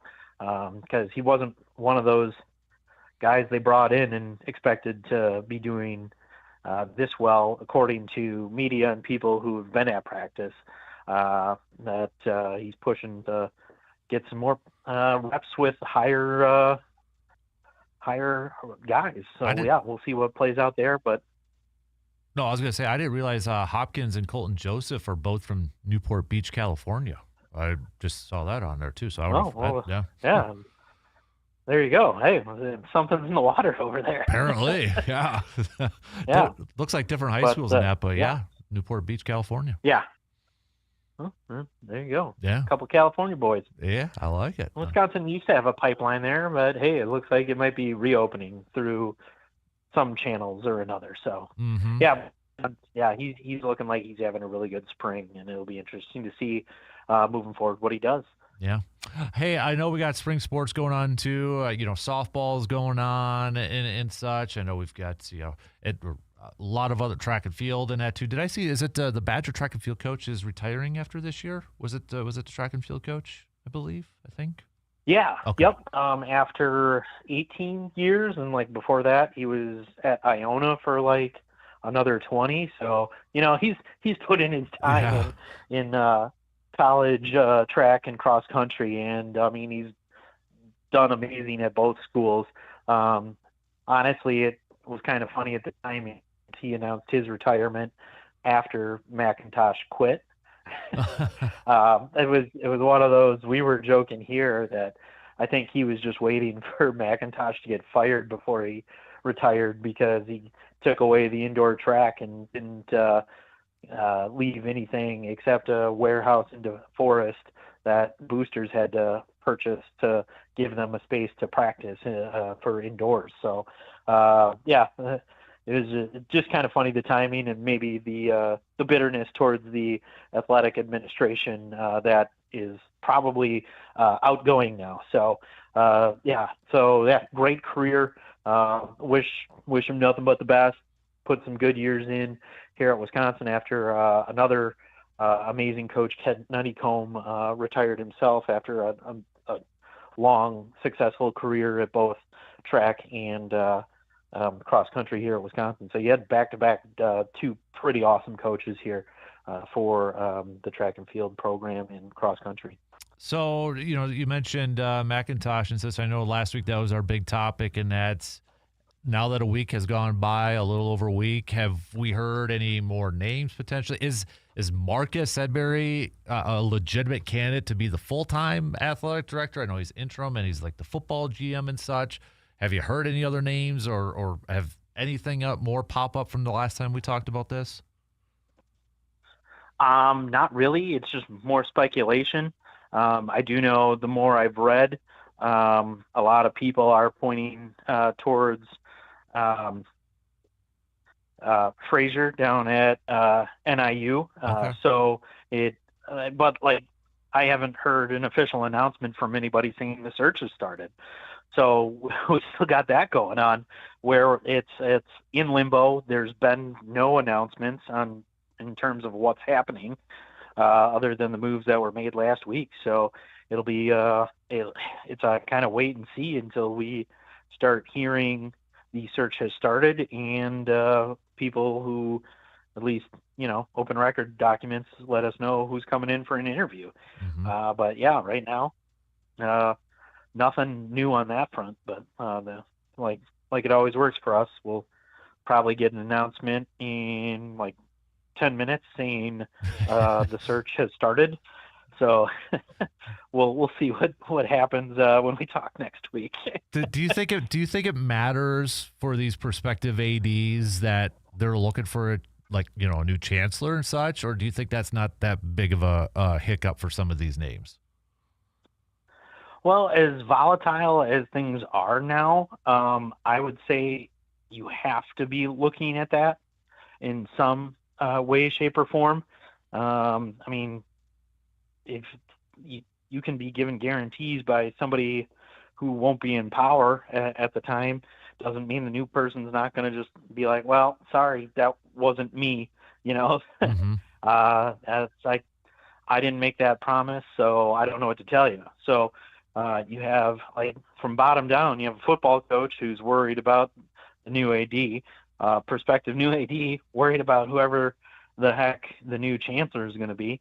And really, new chancellor doesn't have to worry about the system president, because that's really appointed by the Board of Regents, much like the chancellor is. So they kind of report to them.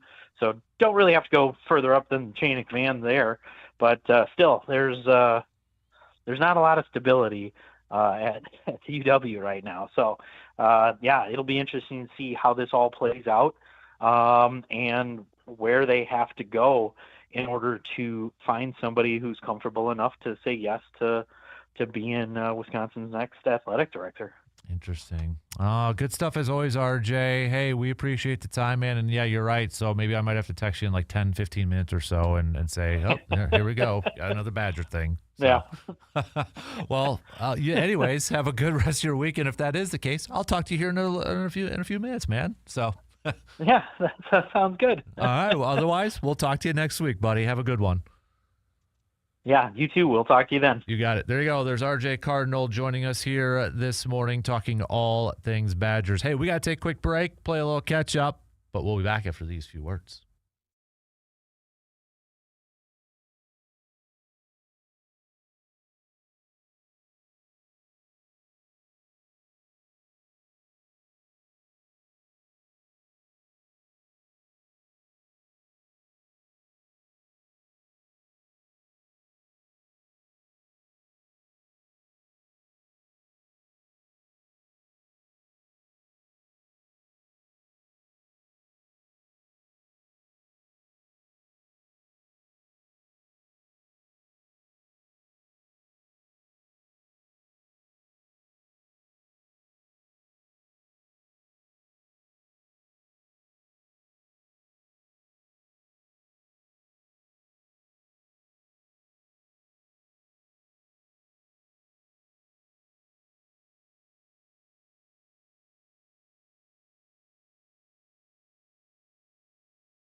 Road trip season is right around the corner. Are you and your vehicle ready to go the distance? Well, before you hit the highway, make sure that your vehicle is in top shape with the help from AJM Automotive. From oil changes and tire checks to brakes and engine work, their experienced team will make sure that you are ready for wherever the road takes you. And now with 2 convenient locations in Eau Claire, getting your vehicle serviced has never been easier. Plan a trip and AJM Automotive will handle the rest. Just visit ajmautomotiveservices.com to schedule your appointment today.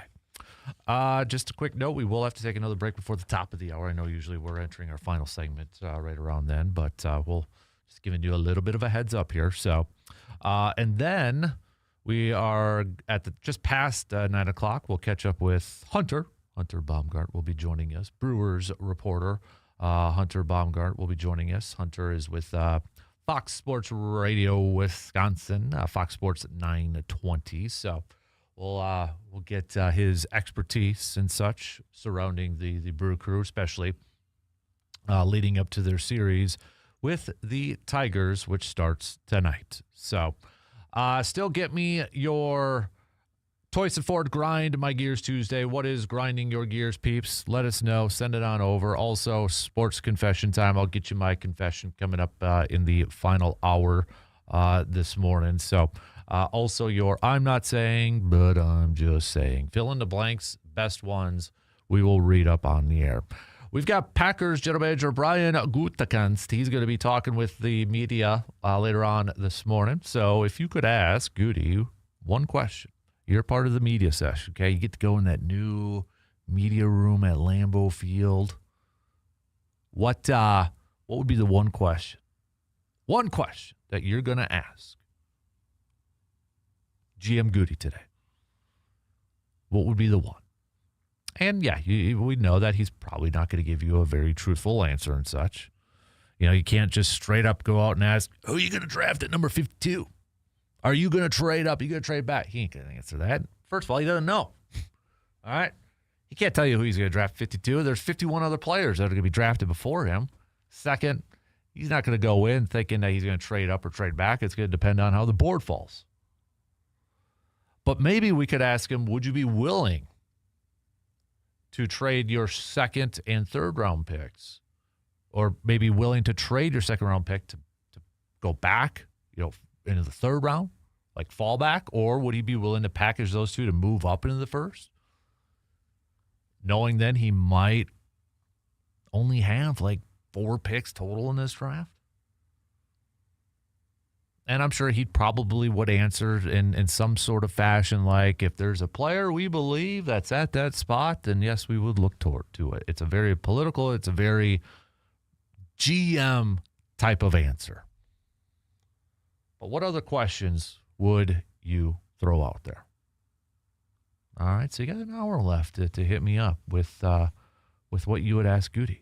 All right, plenty of different questions you could throw out there. So we'll get to some more of those coming up here in just a little bit.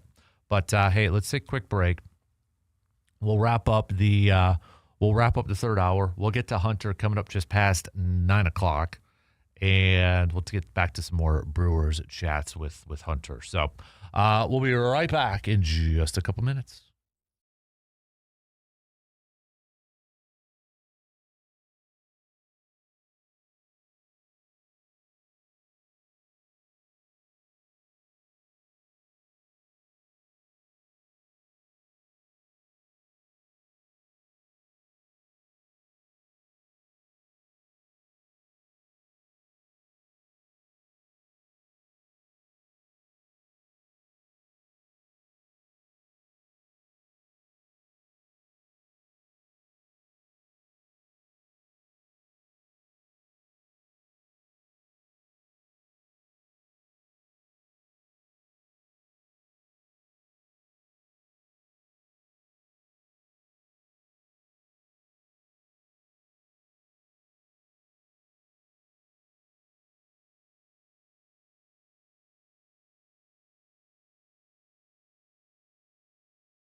It's springtime, and that means it is the perfect time to freshen up your home. At Carpet City Flooring Center, now is the season to take a look at what's under your feet and imagine what it could be, from soft, comfortable carpet that makes any room feel cozier to luxury vinyl planks and tile built for busy homes. There's something for every space, every budget, and every lifestyle. Maybe it's one room that needs a refresh, or maybe it's time for a full home update. Either way, the Carpet City Flooring Center team is there to help guide you through it all, from choosing the right style to professional installation that you can count on. Because spring isn't just about cleaning out the old, it's about bringing in something better, a brighter space, a cleaner look, a home that feels new again. So if you're ready to upgrade this season, stop on in and see what's possible. Carpet City Flooring Center in Eau Claire, where your next project starts from the floor up. Before we wrap up the third quarter and get into the fourth quarter here, it is time for some sports confessions. All right, I've done my grind my gears. I've done my I'm not saying, but I'm just saying. It is now time for my confession, my sports confession. And I confess, I was wrong. A few years ago, when he was in the draft, he was clearly the number one pick, number one prospect. I had questions. I didn't know if he would be able to hold up. He's a tall dude, but I didn't know if his body type would be able to hold up in the NBA, whether he was going to live up to the hype and the potential that everybody was putting on him. And so far he has, and I'm talking about Victor Wembanyama. Victor Wembanyama last night, being announced as the NBA's Defensive Player of the Year, which isn't too surprising. But what's surprising is the man becomes the first unanimous Defensive Player of the Year winner. That, to me, was surprising, considering we have had players who have won this award multiple times. I'm not talking just like two. I'm talking like 4 times. And we're thinking about defensive players: Gary the Glove Payton, Dennis Rodman, Dikembe Mutombo. None of those players won it in unanimous fashion. That surprised me yesterday. In fact, the closest was Ben Wallace. Ben Wallace in the 01-02 season received 116 out of the 121st place votes. That was the closest.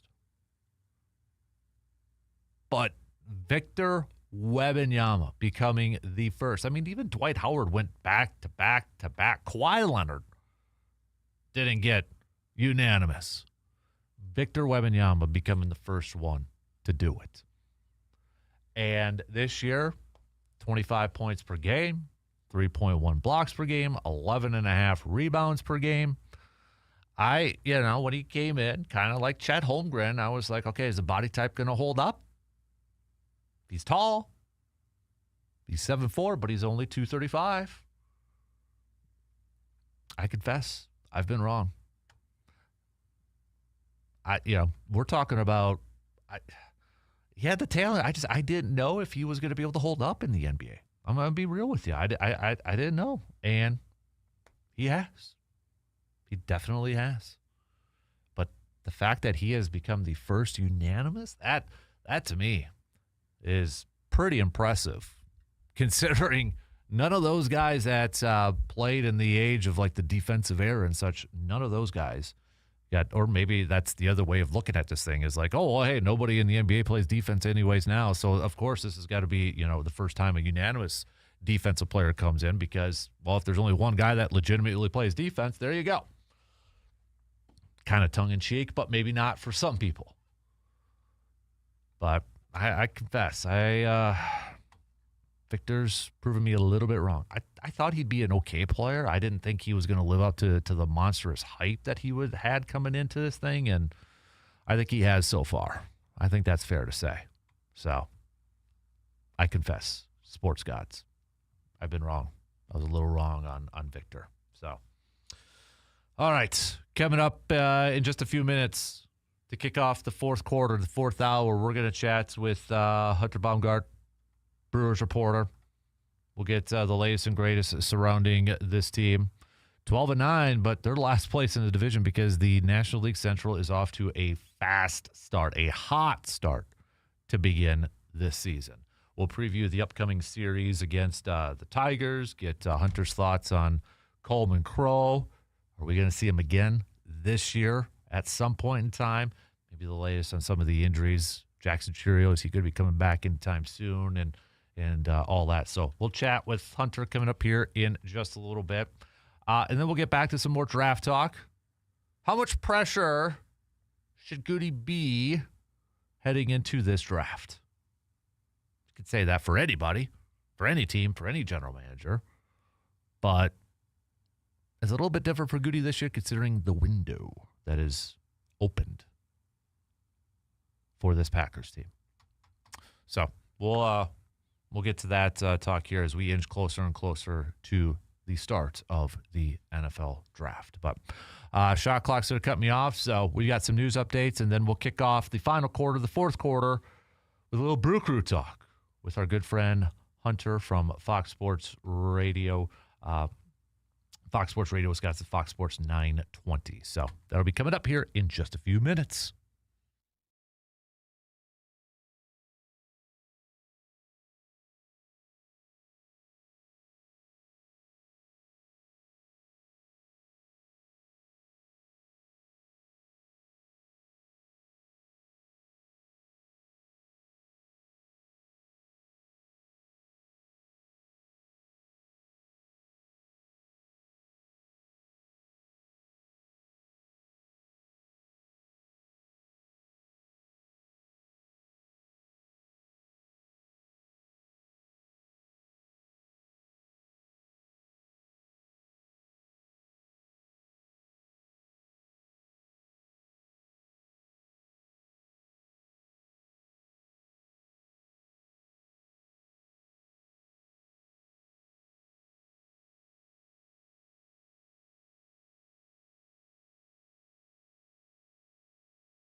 It is the final hour on this Tuesday morning of April 21st. Thanks for hanging out with us all morning long, everybody. We appreciate you.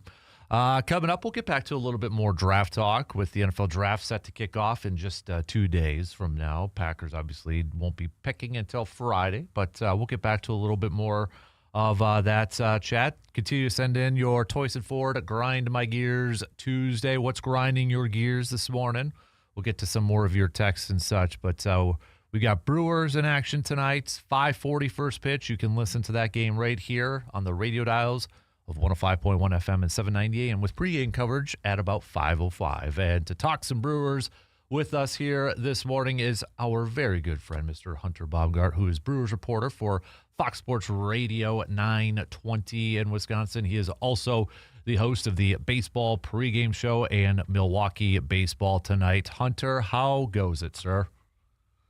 Very well, Dan. Thanks so much for having me back, and looking forward to another series. See if the Brewers can win their third series in a row. Yeah, I mean, it's not often, you know, we talk about a team, you just mentioned third series in a row, they're coming off of a series win, but they're in last place in the division with a winning record at 12-9. I mean, this NL Central, we got a lot of baseball left to be played, but early goings, dude, it sure looks like it's going to be a battle throughout the rest of this season. It does. I'm interested to see who has the staying power. You know, obviously, I think coming into the year, we all thought Brewers and Cubs were at the top of this division, but it kind of felt like only a matter of time until the Reds started to put it together. You know, I've always thought with the Reds, it's believe it when I see it, and you started to see it a little bit last year, making the postseason. You know, they just snuck in, but they got in the postseason nonetheless, and I think they're trying to build off of that this year. Their bullpen has been really good so far in Cincinnati so far. And look, they're at a 15-8 mark. That's one of the best records in baseball, not just the NL Central, but the National League. So they're a team that I think could have staying power. The Pirates are one that I just don't know if I see. You know, they've had Aprils like this before, and it's interesting because, you know, throughout a season, you take parts of the season in a 20, 25, 30 game stretch, and you say, oh, the Brewers are 12-9 over the last 21 games. But when it's the first 21 games, you look at the record just as the record, because that is the record at the moment. So the Pirates could go 13-9 again at some point this season, but that doesn't mean they're necessarily going to be in a playoff race, you know, later in the season. So I do think it's a talented division. I think the division got better than it was last year, but I am interested to see how it shakes out when we get towards, you know, that Memorial Day, June-ish, because I do think some of the cream is going to rise to the top there. Mm-hmm, absolutely. I want to go back to Friday and the debut of Coleman Crow, and I mean the breaking stuff, the curveball and such. That dude was just on fire, and I know some fans were like, well, why is he being sent back down? It's a numbers game and such. But I mean, the way he pitched, Hunter, would it be surprising if we don't see him at all again this year at the major league level? Yeah, it definitely feels that way. It feels like one of those guys who gets their chance, showed out, really impressive, and is going to get their chance again at some point. Like you said, it's a numbers game. They wanted to get a fresh arm for the weekend, and Carlos Rodriguez up from the minor leagues. He was able to provide you with some bullpen innings on Sunday. And so that's really, at that time, that's what they needed. And with Kyle Harrison rejoining the rotation tonight, it just didn't make sense to keep him. I mean, that was the only reason he got the start, was because they wanted to push Kyle Harrison back, who had some soreness in that wrist from that weird play with Gary Sanchez at first base in his last outing. So they pushed him back, 4 days or so, and he'll get to start tonight, which is good. But that was so impressive. You saw that the curveball is as advertised. That was really something special to watch, and I'm excited to see what he can do at the major league level in the future. The wild part is the Brewers just have such a good starting pitching staff right now. I mean, they've got, over their last 9 games, none of their starters have allowed more than 2 earned runs. And when you think about how good that is, over that time, their starters have a 2.40 ERA. So really, there's no one that you'd replace him with right now. You say, oh, well, Brandon Sproat struggled to start the year. Well, he's clearly starting to figure some things out and had a great outing against the defending AL champs last Thursday in that series finale against Toronto. And then, we'll see what Kyle Harrison can do tonight. Chad Patrick has arguably been your best starting pitcher so far. Mizorowski leads baseball in strikeouts coming into last night. So, you have all of these guys, and obviously Woodruff with the dominant outing on Saturday, 7 innings of 1-run ball. So you don't have a spot for Coleman Crow right now, but boy, I would like I said, I would be surprised if we don't see him again in the major leagues this year. Hunter, where would this team be without the offensive performance so far from both Bryce Terang and William Contreras to begin this year? Yeah, I don't think they'd be 12-9, to be honest with you. I think they've look, when you have 3 of your top 5 offensive players out in Chourio, Yelich, and Vaughn, you need the other 2 of those 5 to perform, and not that they have to be making up for Yelich and making up for Chourio, making up for Vaughn. But, boy, they need to be themselves, and that's what they have been this year. Terang has carried the power over. He's been clutch. He's just given you great at-bat after great at-bat. William Contreras has been doing the same thing as well. Kind of, they had a game off his feet on Sunday, did the little, the pinch hit at the end of the game, but otherwise good to get him a little rest into the off day because that guy would love to play every single day if you let him, but obviously you want to be careful as it's still April. But boy, those 2 have been key to that offense because clearly you're struggling in other parts of that offense, and you're needing your stars to be stars. Basically, I think is the best way to put it. And with those 3 out, they have been so key to why the Brewers are 12-9. And you look at, like I said, the last 9 games of starting pitchers and what they've done, and you say, well, how can they be they're like 4-5 in their last 9 games or something like that, maybe 5-4, something like that. Well, they'll be 4-5 probably because they had the losing streak. So you look at that and you say, well, how could they lose some games, with the starters having a 2.40 ERA? Well, the offense and the bullpen, the bullpen hasn't been as good as it was last year. The offense has been struggling. I mean, just to put it plainly, without Chourio, Vaughn, and Yelich. But boy, Terang and Contreras are keeping this team afloat, and that's what this offense needs to do without their star players. Just keep this team afloat, keep them in ball games, and then finally get those guys back. Hopefully, in with Chourio, hopefully early May, and with Vaughn and Yelich mid to late May. Staying with the offense, I mean, you look at the numbers. This is a team that walks a lot. This is a team that doesn't strike out a lot, and they steal a bunch of bases and such. I got a feeling old school baseball fans have to love what they're seeing here, but they're incredibly aggressive. I mean, not often do you see a team that lays down 3 bunts in a row like we saw last week and such, but I mean, is it just straight up Murphy ball, or is this the type of offense that they have to do because Chourio and Yelich and Vaughn are missing time? Yeah, I think it's a combination of both because I think we've definitely seen it over the last couple of years, this team take on this identity of that type of play, the stolen bases. They led the National League last year in stolen bases, although the number of stolen bases and the success rate went down from the year before. They get rid of Julio Borbon as their first base coach. Borbon goes somewhere else within the organization. They bring in Spencer Allen. Immediately, that stolen base number is going up and the success rate is going up. And I think there is a clear correlation there, and they are being aggressive because that's the way Pat Murphy wants it. I mean, he went into this offseason clearly saying our stolen base numbers weren't good enough in 2025. And you think about that and you say, well, you still led the National League in stolen bases. He's like, yeah, but it's not good enough. And so he brought in Spencer Allen. He's raved about what Spencer Allen has done. And that has made a difference. And that can win you games when you have a situation where you steal second and then you get to third in the wild pitch and then you score.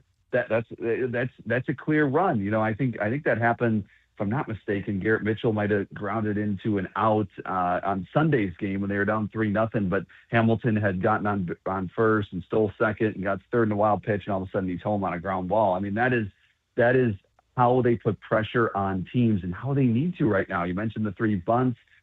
This team, with the way their offense is structured right now, they just need to score anyway, anyhow. Friday night's game was a good example of that, of how they put pressure on the Marlins, and then the Marlins start making some mistakes. And that's the type of stuff we also saw when they were going through their 8-2 stretch and had Yelich in the lineup, because that is the way this team plays. But I think it's even more of a kind of a magnifying glass on it because you don't have that power in that lineup right now of Yelich, Chourio, and Vaughn. When you look at what those guys do in the lineup, yes, they bring in runs, yes, they get on base, but that's a lot of power you're missing from that lineup. And so how are you going to make up for that?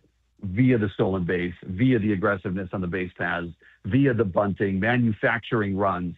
And we all know Pat Murphy loves that style of ball. And so I think you'll continue to see that. We're talking with Hunter Baumgart from Fox Sports 920 Milwaukee, host of the baseball pregame show and Milwaukee Baseball Tonight.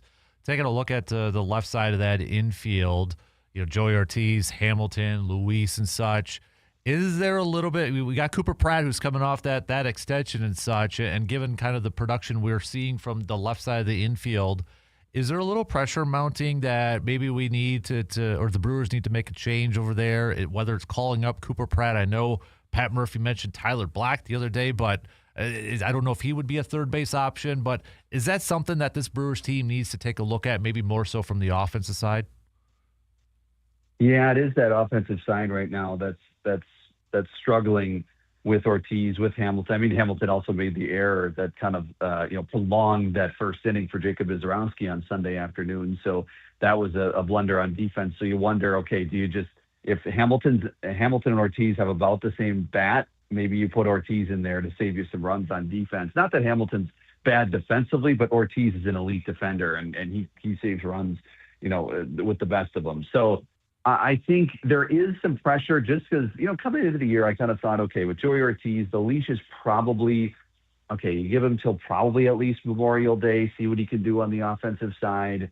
But then they did sign Cooper Pratt, right around that opening day time. And so then you think, okay, is this a situation where they see him sooner in the major leagues than maybe we had thought? He's not been off to a great start offensively in Nashville. I think they're going to want him to get more experience. So I don't think they'd make that type of move really until late May. I think they're going to give this time, give Ortiz hopefully a chance to kind of rebound. But again, you're seeing more and more of this sample size of Joey Ortiz's offense, and you're saying, okay, I mean, at what point have we seen enough that's the type of guy he is? Now, he's also working really hard. I saw him last homestand working well before the game with assistant hitting coach Daniel Vogelbach and really working on different things with his swing and just different ways to try to get things going. Pat Murphy keeps talking about how Joey Ortiz is working at it. But, at some point they are going to have to make a decision. And then you have the third base position, which goes, well, Luis Rengifo was 0 for 20. He snapped that, had a better series in Miami, which is good. You're going to need him to produce. So it's tough when you have that left side of the infield that can be fairly good defensively. Like I don't think you really can shake your head at what they've done defensively on that side of the infield, but offensively they've hardly given you anything, and you can't have that many holes in the lineup, especially with the injuries earlier in the season. So I think the leash continues with these guys, but I'm interested to see at what point do they say, okay, enough is enough here. And that may be mid to late May. But again, that may be when those stars come back and you're thinking, oh, well, maybe we should have done something earlier. So I'm fascinated to see because they're kind of showing that the players that they are, especially Joey Ortiz. Yeah, and where does a guy like Jet Williams fit into this? Because in Nashville, he's either playing like center field or third base, at this point, or DHing. Yeah, that's an interesting one too. I mean, when he was first acquired, and I asked Matt Arnold if Jet Williams has ability at third base and is something they could do, and he said, yeah, we think he has the ingredients for that. So I am not surprised, just because I feel like they probably thinking they're pretty set on their middle infield, but then they could put Jet maybe over there at third base. I mean, I kind of thought that Jet would be called up at some point here in not too far into the season, just because you got him in that Freddie Peralta deal. You want to see what he can do. He's not off to a fantastic start, but at what point do you just say you try something different at the major league level? Tyler Black, like you mentioned, is also another guy. He's off the injured list now. He's been hurt, so I think that's been obviously that's a reason why he has not been called up. I think he would have been called up well earlier. I think he would have been probably the Greg Jones call up when Yelich went on the IL. I think that would have been Tyler Black. Had Tyler Black been, not injured, and he's a lefty too, so that would have been lefty for lefty as far as Yelich and Black goes. So I think he does come up soon. I think if Greg Jones especially doesn't do much here in the next couple of games, you could see Tyler Black maybe even by the weekend. But I don't think he's a third base option because it's from the sounds of it, from what Pat Murphy has said, from what we've heard it does not sound like Tyler Black is probably an option at third. So then you put him probably at first, and that allows you to, put Rengifo back at third because Rengifo is playing some first base. So it's kind of all works together a little bit, but it's a little bit all over the place. And Gary Sanchez, when we've seen him at first base, we've all kind of, hit under the coffee table because we're not really sure what we're going to get there at those times. So, they're in a weird spot roster construction wise right now, and they just kind of have to navigate this the best they can. I would think Tyler Black is probably the next call up from the minor leagues. And then Jet Williams is kind of the wild card here because you got him in that trade, and I'm eager to see what they do with him. All right, last question before I let you go here, Hunter. Obviously, we're getting set for a series against another American League team with the Tigers. Obviously, a very talented Tigers team coming, or Brewers going over there. They do face Tariq Skubal on the back end of this, but what do you think are some of the main keys for the Brewers to go in there before returning home to take on the Pirates to go to Detroit and win this series? Yeah, like you said, it's win the series. That is exactly what this team needs to do. Somehow, some way, I don't think the way this team is constructed, it was great they won 4 in a row and kind of got 4 of those 6 losses back, so to speak, in that winning streak, which was good. But I don't know if I see this team the way it's constructed going on such a winning streak, a big winning streak right now. So I'd say, hey, go and win series. Win your 3rd series in a row, take 2 of 3. And with Skubal on Thursday, you kind of say, okay, you might want to take tonight and tomorrow, and then, take your chances on Thursday and see what happens. But again, this starting rotation keeps you in baseball games. And so if that's going to be the case, then I think you say, all right, you have a chance in every game. If your starters are keeping you in ball games, you're going to have a chance. Yes, is it heartbreaking when your bullpen gives it up late? Like a Friday night, with Angel Serpa, or obviously McGill struggles in the last homestand, but it's not fun when that happens. However, if your starting pitching is doing what they have done in the last 9 games, you're going to have a chance in these games. So I would say look out for the starting pitchers to do what they've been doing, and hopefully you get just a little more production offensively. Sal Frelick is a guy who started to come out of it a little bit in Miami. I have a feeling he's not fully healthy. Just the way he's just kind of his body language. I saw him at first base after one of his hits in Miami, and he's kind of adjusting and you remember he left that game against Kansas City a couple weeks ago with the side soreness, and I just feel like he's probably not playing fully healthy. Now, this is a guy that goes all out all the time, so I feel like he's maybe never fully healthy because he's just always, you love the type of player he is, and Pat Murphy's like, that guy's a battler, and I know he's going to come out of this, but obviously he has not been great to start the season. And hopefully that move to the leadoff spot has helped him maybe a little bit mentally, as Pat Murphy has said too, just talking about he's that kind of player that says, okay, Pat Murphy knows that, okay, I'm going to put you in the leadoff spot, just get on base. And that's a really clear message to Frelick, and he usually does well with that. And he's done better since he's been moved to the leadoff spot here in the last few games. So I think a key is him continuing to get better and better here and to continue to get hotter and hotter. I think that's key for this offense. And then the bullpen, Trevor McGill continued what he's done in the last 2 outings. Abner Uribe continued to be that guy, probably their closer in that 9th inning right now. So it's that offense and that bullpen, and I think you can look at a series win in Detroit. He's Hunter Baumgart. You can catch him the baseball pregame show in Milwaukee. Baseball tonight, Fox Sports 920 in Milwaukee. Dude, appreciate it as always, man. Keep up the fantastic work. You're an awesome follower. Everybody on Twitter, X, make sure you're following Hunter, and on Facebook too. We appreciate your time, man, and enjoy the week until next time we talk to you, bud. Absolutely. Thank you, Dan. Always appreciate it. We'll talk again soon. You got it. There you go. There's Hunter. Good stuff as always, breaking everything down for us when it comes to the Brewers. So we always appreciate Hunter taking some time here and always catching up with us in the Chippewa Valley. All right, we got to take a quick break, but we'll be right back in just a couple minutes.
Big thanks again to Hunter for joining us. If you missed any portion of that conversation, reminder, we've got 2 podcasts that are out there now. The Man Cave podcast, original content. Once in a while, we'll throw an interview on there. Like, we're going to put Hunters on the Man Cave podcast, but it'll also be on the DK Show podcast, where we break it down every hour. So if you've missed an hour or a portion of an hour, just look up the Dan Kasper Show podcast, and every hour of the program is up there available in podcast form, wherever you get your podcasts, Apple, Spotify, our YouTube station, all that stuff. So, and it's posted up on Facebook and Twitter as well once a new episode is uploaded. So, yeah, if you ever miss any time, any interviews or segments or such, make sure you're following along to the DK Show podcast, wherever you get your podcasts.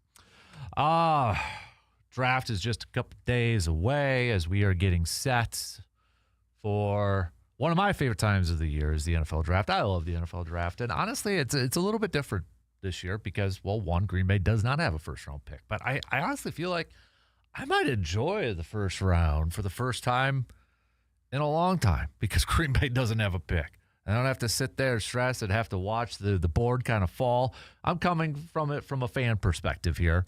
Like, oh, is that guy going to slide? Oh, no, they grabbed the guy that I wanted. Or, what's the tradition that we've had for a long time as Packers fans griping about the first-round pick, where we're upset. How many times on a Friday morning have we come on and it's like, yep, we're all upset about that pick. Don't have to worry about that unless somehow Gutey pulls a rabbit out of his hat and trades up into the first round. Don't think that's going to happen. So I'm approaching this first round like, hey, all right, I can kind of kick back, relax, watch the picks flow, watch some of the moves, some of the trades, and see who's potentially going to be available in the second round. Obviously Green Bay's not going to be picking early in the second round. It's going to be number 52 in that, but I'm kind of I think I'm going to like it. Now, I'm not saying I don't want every year where Green Bay doesn't have a first-round pick, but it's going to be a little bit of, I think, it's going to be different. Even when they traded out of the infamous TJ Watt draft, even when they didn't have a first-round pick, they traded out of that. We went in thinking, we went in knowing they had a first-round pick. So let me look this up. Besides that, Packers draft history. Okay. So besides the 2017 draft, because that was a 2017 draft, right? 27. Besides that, what was the last time Green Bay did not have a first-round pick? That would be, might be a good trivia question, actually, to throw it out there. So 2008 again, because they traded back out and they got Jordy Nelson. That was the Jordy Nelson. They had 3 second-round picks. Brian Braun was the other one. Justin Harrell, A.J. Hawk, Aaron Rodgers, Ahmad Carroll, Nick Barnett, Javon Walker. I mean, this is actually going into the draft, though, and not having a first-round pick is pretty darn rare for Green Bay. Holy moly, yeah, like 89, 88, 87. Okay, 86, they drafted Kenneth Davis in the second round. So, yeah, it's rare. It's incredibly rare, especially for a franchise throughout generations now, going back to the Ron Wolf, they build through the draft. So, but it's going to be different. It'll probably be a lot less stressful for me, as a fan, for a lot of us. However, does that mean it's less stressful for one Brian Gutekunst and this Packers front office? I say no. I say it's going to be more stressful for those guys instead of less stressful. Why? I've got my theory. I've got my thoughts. I've got my opinion. And I'll tell you that. But we got to play a little catch up here after our quick chat with Hunter here. So let's do that. We'll take a really quick break here, and I'll make the case why, and we can say this for every year, every quarter, or every general manager, every team. Every draft is important. Every draft is pivotal, crucial, however you want to phrase it. But this one more so, I think, for Gutey. Let me explain. But we'll take a quick break and be right back after these few words.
Little bit of NBA news that may or may not affect the Milwaukee Bucks in terms of their coaching search, but Billy Donovan will not be going back to be the head coach for the Chicago Bulls. So I don't know if the Bucks would have any interest in Billy Donovan becoming their head coach, but throughout his 11-year career, he's already been in the NBA for 11 years. But first off, obviously with the OKC Thunder and then Chicago here, 5 seasons with OKC, 6 with Chicago. He is overall 469 wins, 413 losses, 19 and 27 playoff record. The majority of those coming with Oklahoma City. He was in the postseason every year when he was the head coach of the Oklahoma City Thunder. Made the postseason once with the Bulls back in 2021, 2022. So had a 608 winning percentage with the Thunder, just 469 win percentage with the Bulls. So again, I don't know if that's something that the Bucks would be interested, or if Billy Donovan would be interested in going to the Bucks. But remember, I wonder. Okay, I remember that. Just because we were talking about Taylor Jenkins here a little bit, and one of the teams that might throw a wrench into the Bucks' plans of potentially hiring Taylor Jenkins if they wanted to, was the Orlando Magic. And me being a Orlando Magic fan as a kid, I remember Billy Donovan kind of pulled Josh McDaniels from the Orlando Magic, because he initially was hired by the Orlando Magic to be their head coach in 2007 for a hot minute, and then he backed out. So, and it was, he even had the introductory press conference. At the introductory press conference, June 1st. The next morning, he began having second thoughts. I'm reading this a little bit here. And then on June 6th, he left. And then goes back to Florida. Wins a couple national championships. So, wouldn't that be something if he goes back to the Orlando Magic there? Oh, man. I forgot about that. For a hot second. I still remember watching that presser. Billy Donovan with the Orlando Magic. And then a few days later, whoop, gone. Decided to leave. Outie. But, we'll see. Okay, so how much every general manager, every front office is under pressure when it comes to the draft. I mean, this is the culmination of a year's work for all these scouts, for all these front office people, for these general managers. Call it their Super Bowl, call it whatever they want. This is the pinnacle. This is where all that work, now you turn it into the boss, and we'll see how it plays out. The only thing is your grade, you may not find out what your grade is right away, right? You know, when we hear about this with rookies and such, give it a couple years. You know, we can't grade the draft class until, maybe a couple of years down the road. But all season long, even during the regular season, these scouts, this is their time. This is what they're doing during the season leading up to this moment. The picks on Thursday, Friday, and Saturday. Probably more specifically the picks on Friday and Saturday, rounds 2 through 7. So they're always under pressure. This is their jobs at stake. But from Gutey's perspective, we've been talking about ever since, the end of the Super Bowl, getting into the offseason, the combine, free agency, and then we get into the draft. We talk about what the positions of need for Green Bay, who they should go after, what positions, et cetera, et cetera, et cetera. We haven't really talked about the GM himself. And looking at this draft, he's got a new contract. He's not on a hot seat. But I think you can make the case that he's under a unique level of pressure this year, because we know the window is now. When you trade 2 first-round picks, you're not going to have a first-round pick for 2 years. It's the first of 2 years. You have set that bar, that window, that timeline. You have created the timeline that we got to win now. When you trade away those 2 first-round picks, you have purposely created the timeline that we've got to win now. And that puts more pressure on, in my opinion, it's just my opinion, that puts more pressure on you to Go out there and find guys now in rounds 2 through 7 that can help you out today. Not 2 years from now, today. Guys that you could put out there on the field and will help you win ball games. Not somebody that's going to develop and 3 years from now is going to be a starter, or you hope is going to be a starter. That's one thing I hope to see in this draft, that we're talking about guys that are going to be ready to play. Because let's be real, let's be honest. I know some people say, well, everybody that's picked should be ready to play. Sure, yes, but we also know that there's going to be picks. A lot of them may be in the first round, but there's going to be picks where, okay, that potential is there. You could read the scouting reports, boom or bust project, boom or bust pick, or high ceiling, just hasn't hit it yet. It needs to work on this, needs to do this, but, the potential is there. For me, I don't know if I would necessarily want the boom or bust picks this year. I just want guys that, okay, you could throw them out there on the field and they're going to help you win a ball game today. Maybe a little bit more polished. Maybe you're going to be suffering, or maybe you got to sacrifice a little bit in terms of potential. You got 2 players here, okay? Player A, sky's the limit. Could be a future Pro Bowler, could be a future starter, could be a future star. You don't know. Might take a couple years, though. You got to develop him a little bit more, right? You got to work with him, and you just got to be a little patient with him. But the reward could be great. Player B, you kind of already know what you got with him. Maybe he's already hit the ceiling. He's a solid player, and he can help you out right now. Which one do you want for this Packers team? This current Packers team, are you willing to wait a couple years for a guy? He can get you snaps now. It's not like he's going to be benched, but is he going to hit, or is he going to play at a high level? Probably not. Might go through some growing pains. Or do you want that guy right now that, okay, I could put him out there day one. I kind of know what I'm going to get with him. He's probably not going to be an all-pro, but he's going to be a really solid player. I might go B for this particular draft, for this particular team right now with Green Bay. Because you have created that timeline. You have created kind of that shot clock, or whatever, the play clock. You got to win now. And you got to go out there, and it's not just winning regular season games. You got to win playoff games. You got to win championship. So I think that's where I look at this, as kind of an intriguing, very interesting direction, and where maybe Gutey goes with this. Because we know they've got holes, right? Defensive tackle, defensive line, corners, offensive line depth.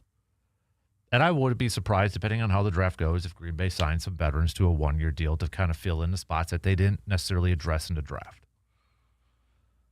But they have got to find those. And I want to see something similar from a couple years ago, when in the second round they drafted Edgerrin Cooper, Javon Bullard. 4th round was Evan Williams. Guys that were on the field right away, and guys that helped out right away. And they continue to get better too, but guys that you just kind of, like, they were out there already making plays. That's kind of what I want to see in this draft. We've seen it, from an offensive line standpoint. They do a good job. They find these offensive linemen later on, and they're able to go out there. But now I want to see it from maybe a D tackle, maybe a corner, and some other positions too. That's what I want to see from this draft. And that's where I feel like we can maybe make the case just a little bit that, maybe under a little bit of pressure. Pressure's a privilege. Pressure's a good thing. But when you trade those 2 picks, you embrace the pressure. You welcome the pressure, and you create that timeline on yourself. You could just coast. Continue with what you got, build your team that way, and hope what's best. But once you make that move, like Gutey did to trade for Parsons, 2 first-rounders, all right, you just set the stakes up a little bit higher, and you put a little bit more pressure on yourself. And I'm okay with that. You gamble. Now, you gotta have to gamble here a little bit too. Maybe go a little bit outside the norm that you would in a potential draft.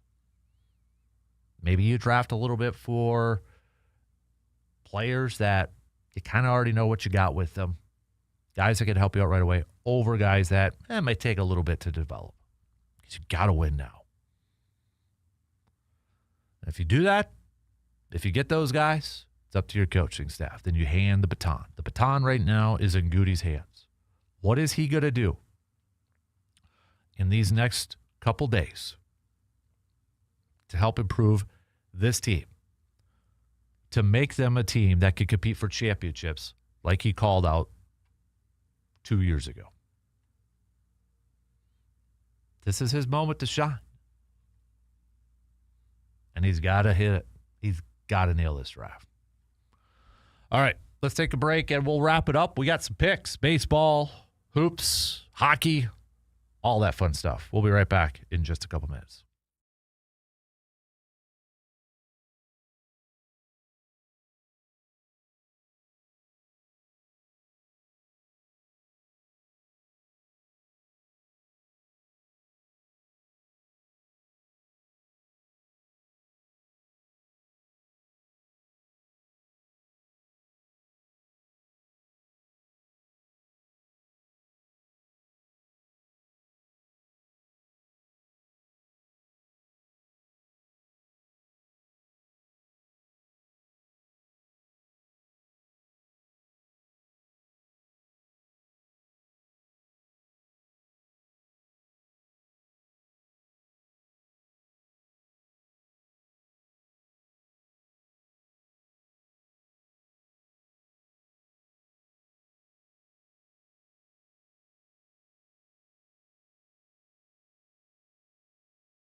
Wrapping up this Tuesday show with some picks. Let's begin with the Stanley Cup playoffs, where last night we saw Philadelphia taking out Pittsburgh to take a 2-0 lead in their series. Carolina also picking up a victory in double overtime against Ottawa. They lead that series 2-0. The Dallas Stars able to get a victory over the Wild to even up that series at 1 apiece. And then Edmonton defeated the Ducks to take a 1-0 lead in their series. Today, we've got Montreal taking on Tampa Bay, I should say. Tonight, Montreal leads the series 1-0. I'm going to go Tampa Bay with the victory tonight. Boston at Buffalo. I'm going to go Buffalo, baby. Utah at Vegas. Buffalo leads that series, by the way. So Utah at Vegas. Vegas leads the series 1-0. I'm going to go with Vegas again. And then the Kings taking on Colorado. Colorado leading that series 1-0. I am going to go with Colorado. Let's go to the NBA, where last night we saw Cleveland picking up another win to take a 2-0 lead in their series over to Toronto. Atlanta taking down the Knicks to tie that series up at 1 apiece. And then Minnesota defeating the Denver Nuggets to tie that series at 1 apiece. Tonight we've got Philadelphia at Boston. I'm going to roll with Boston. Portland at the Spurs. I'm going to go with the Spurs. And then Houston taking on the Lakers. Lakers leading that series 1-0. I'm going to go Houston for this one. I think Houston ties that series up. So some baseball picks. We've got Houston taking on Cleveland. Houston picked up the 9-2 victory last night. I will go with Cleveland tonight. Cincinnati at Tampa Bay. The Reds picked up a win last night. Let's go Tampa. St. Louis at Miami. Miami picked up a win last night, but you know what? I'll go Miami again tonight with Chris Paddock on. Why not? Atlanta taking on Washington.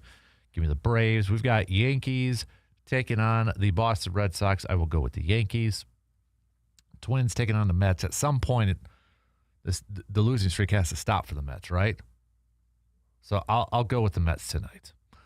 Baltimore at Kansas City. Baltimore picked up a 7-5 victory in extra innings last night. I'm going to go Baltimore again tonight.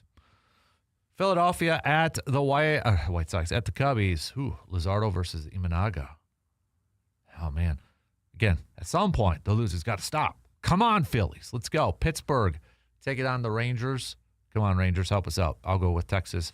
Padres, take it on the Rockies. I'm going to go with the Padres. Toronto, taking on the Angels.